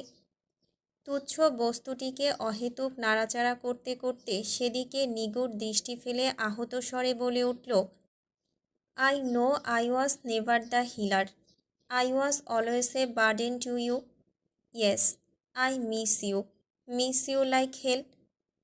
কলমটাকে এত কাতর হয়ে স্পর্শ করছিল যেন মনে হচ্ছিল এটা কলম নয়, স্বয়ং ঈশানী। পর মুহূর্তে পেছন থেকেও নাম ধরে ডেকে উঠল কেউ, এরিস। ভাবনার ছেদ ঘটল মাফিয়ার। চট করে পেছনে ঘাড় ঘোরাতেই দেখল ফ্লোরা দাঁড়িয়ে। এরিস পেছনে ঘোরার সঙ্গে সঙ্গে ওকে মাথা নুইয়ে কুর্নিশ জানালো ফ্লোরা। কণ্ঠস্বর খাদে নামিয়ে বলল, আসলে ইস্যুই পেন্ট হাউস থেকে পাওয়া কোনো কিছুই সাথে করে নিয়ে যায়নি, তাই ঘরটা পরিষ্কার করার নির্দেশ আমিই দিয়েছিলাম স্টাফদের। ফ্লোরার কথায় হতচকিত হলো এরিস। কৌতূহলে ভ্রুকুঞ্চিত হয়ে সশব্দে টান মেরে খুলে ফেলল এন্টিকের ছোট্ট আলমারিটা। দেখল ঈশানীর পরিহিত ফ্রক থেকে শুরু করে ওভারকোট, এমনকি উলের তৈরি সোয়েটার আর গ্লাভসগুলো এখানে রাখা। পুরো আলমারিতে একপল চোখ বুলিয়ে তির্যক স্বরে প্রশ্ন ছুড়ল এরিস, নেয়নি কেন? বলেছে এখানকার কোনো কিছুই প্রয়োজন নেই ওর। ও, ছোট্ট করে প্রত্যুত্তর করল এরিস। ফ্লোরা চলে যাওয়ার জন্য উদ্যত হয়ে ফের পেছনে ঘুরে শুধালো, তাহলে কি স্টাফদের? না। বাক্য শেষ হওয়ার আগেই প্রসঙ্গে কঠোর নিষেধাজ্ঞা আরোপ করল এরিস। গমগমে আওয়াজে বলল, এটা যেমন আছে তেমনই থাকবে, অহেতুক পরিষ্কার করার দরকার নেই। এরিসের হঠাৎ রুম নিয়ে তৎপরতা দেখে হতবাক হলো ফ্লোরা। তাও কথা না বাড়িয়ে হ্যাঁসূচক মাথা দোলালো নির্লিপ্তে। অতপর এরিসকে একা রেখেই তাড়াহুড়ো করে আড়ষ্ট কদমে ওই জায়গা থেকে প্রস্থান করল মেয়েটা। ফ্লোরা চলে গেলে আলমারির ভেতর থেকে নির্বিকারে ঈশানীর একটা ফ্রক বের করে আনে এরিস। কোনো কিছু না ভেবেই বেসামাল হয়ে অতর্কিতে নাক ডোবায় তাতে। আলমারিতে পড়ে থাকার দরুন ভ্যানিলার সুঘ্রাণটা ফিকে হয়ে এসেছে যেন। তবুও এরিসের উদ্ভ্রান্ত মস্তিষ্ক জুড়ে প্রগাঢ় শিথিলতা ছড়িয়ে দিতে সাকুরার পরিধেয় এই ফিনফিনে ফ্রকটাই ছিল যথেষ্ট। মস্তিষ্ক কিঞ্চিত শিথিল হয়ে এলে তরতরিয়ে মাথাচাড়া দেয় ভেতরের দানবীয় পৈশাচিক সত্তা। একটা মেয়ের অনুপস্থিতিতে মাফিয়ার অসহায় বিবর্ণ চেহারার দিকে চেয়ে উপহাস করে ওঠে সে। অনুভূতির বিপক্ষে কঠোর অবস্থান নিয়ে বলে, পাইথন লিডারকে এতটা অসহায় মানায় না। এতে যোগ্যতার প্রশ্ন ওঠে। যত দ্রুত সম্ভব ভুলে যা মেয়েটাকে। ছিঁড়ে ফেল ওইসব ইউজলেস কাগজ ফাগজ, নয়তো কোনো একদিনেই দুর্বলতা তোর ধ্বংসের কারণ হয়ে উঠবে। মনে রাখিস, ধ্বংস হয়ে যাবি তুই। মস্তিষ্কের ভাবনায় অগ্নুৎপাতের ন্যায় আচানক জ্বলে ওঠে এরিস। সহসা দানবীয় সত্তার গলা টিপে ক্রুদ্ধস্বরে বলে ওঠে, অসম্ভব। এক পর্যায়ে রাগার অনুভূতির সংমিশ্রণে দ্বিধাগ্রস্ত হয়ে হাঁটু ভেঙে ধপ করে মেঝেতে বসে পড়ল হিমালয়ের ন্যায় অটল মানুষটা। সুঠাম পৃষ্ঠদেশ গিয়ে ঠেকল সরু খাটের কার্নিশে। ঈশানীর জামাটা তখনও এক হাতে মুষ্টিবদ্ধ। সেভাবেই মাথাটা শূন্যে এলিয়ে দিয়ে বিস্তর সিলিংয়ের দিকে দৃষ্টিপাত করল সে।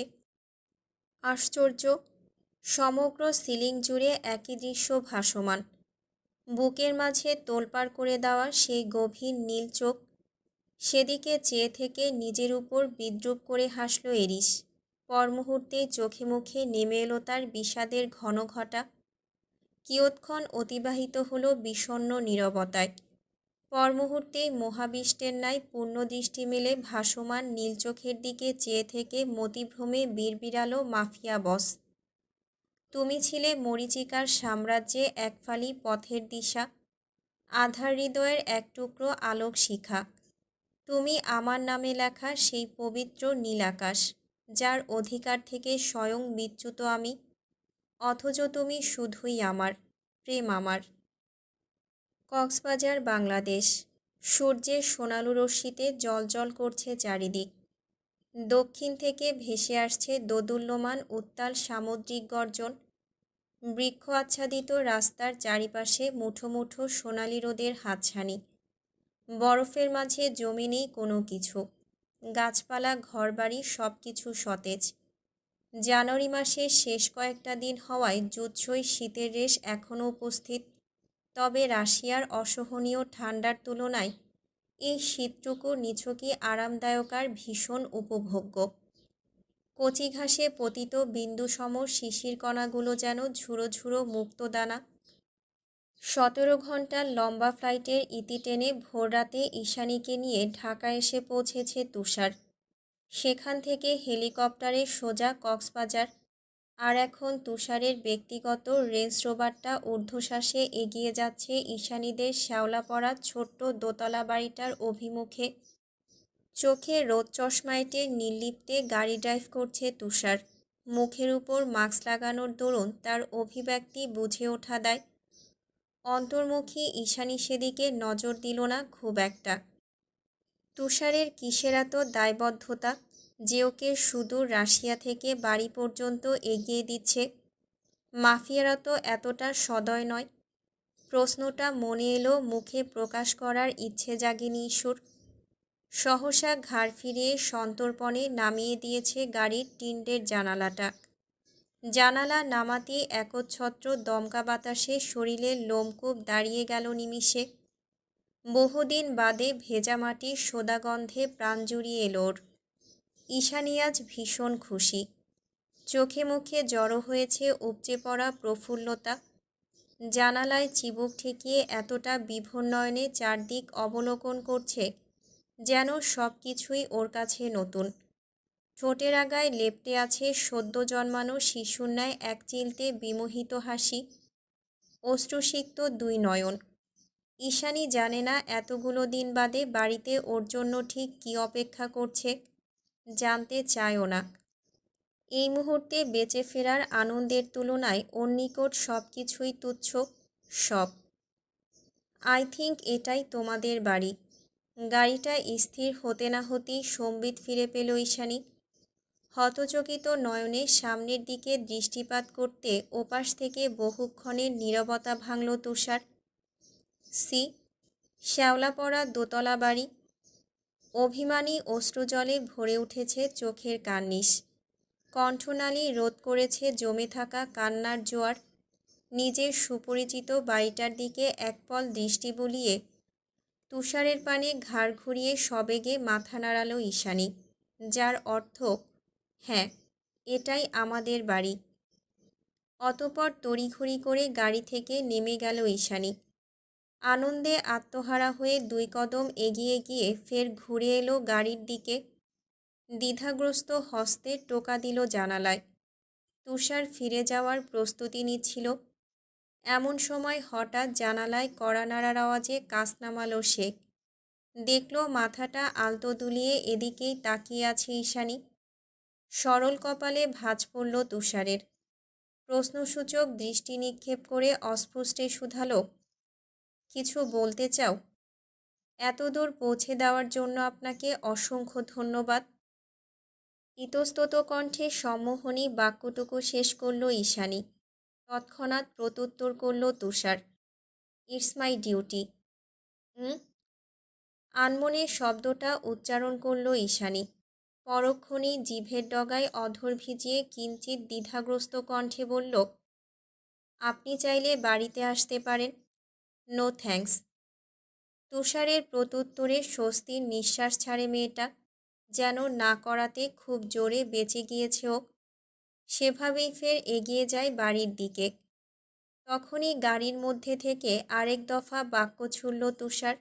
পেছন থেকেই রাশভারী কণ্ঠে বলে উঠল, মুক্তির আনন্দে আত্মহারা হয়ে ভুলবশত সেই মানুষটাকে রাগিয়ে দিও না, যে কিনা এক নিমিষে তোমার সব স্বাধীনতা হরণ করার ক্ষমতা রাখে। নিজেকে অন্য কারোর সম্পদ ভেবে জীবন অতিবাহিত করার অভ্যেস করে নাও। একটা কথা মাথায় রেখো, পৃথিবীর যে প্রান্তেই থাকো না কেন, you are always under his gaze. আজ অবধি তুষারের মুখ থেকে এতগুলো কথা একসঙ্গে কখনোই শোনেনি ঈশানী। তার উপর কথাগুলো ছিল বেশ গভীর আর রহস্যময়। অগত্যা কথার ভাবার্থ বুঝতে এগিয়ে এলো ঈশানী। ঝটপট করে শুধালো, কি বললেন? ঠিক বুঝতে পারিনি, যদি আরেকবার বলতেন। ঠোঁট বাঁকিয়ে ফিসলে হাসল তুষার। জবাব দিল, you know what, alpha male always protect his mate, but an alpha male just destroy everything for his mate.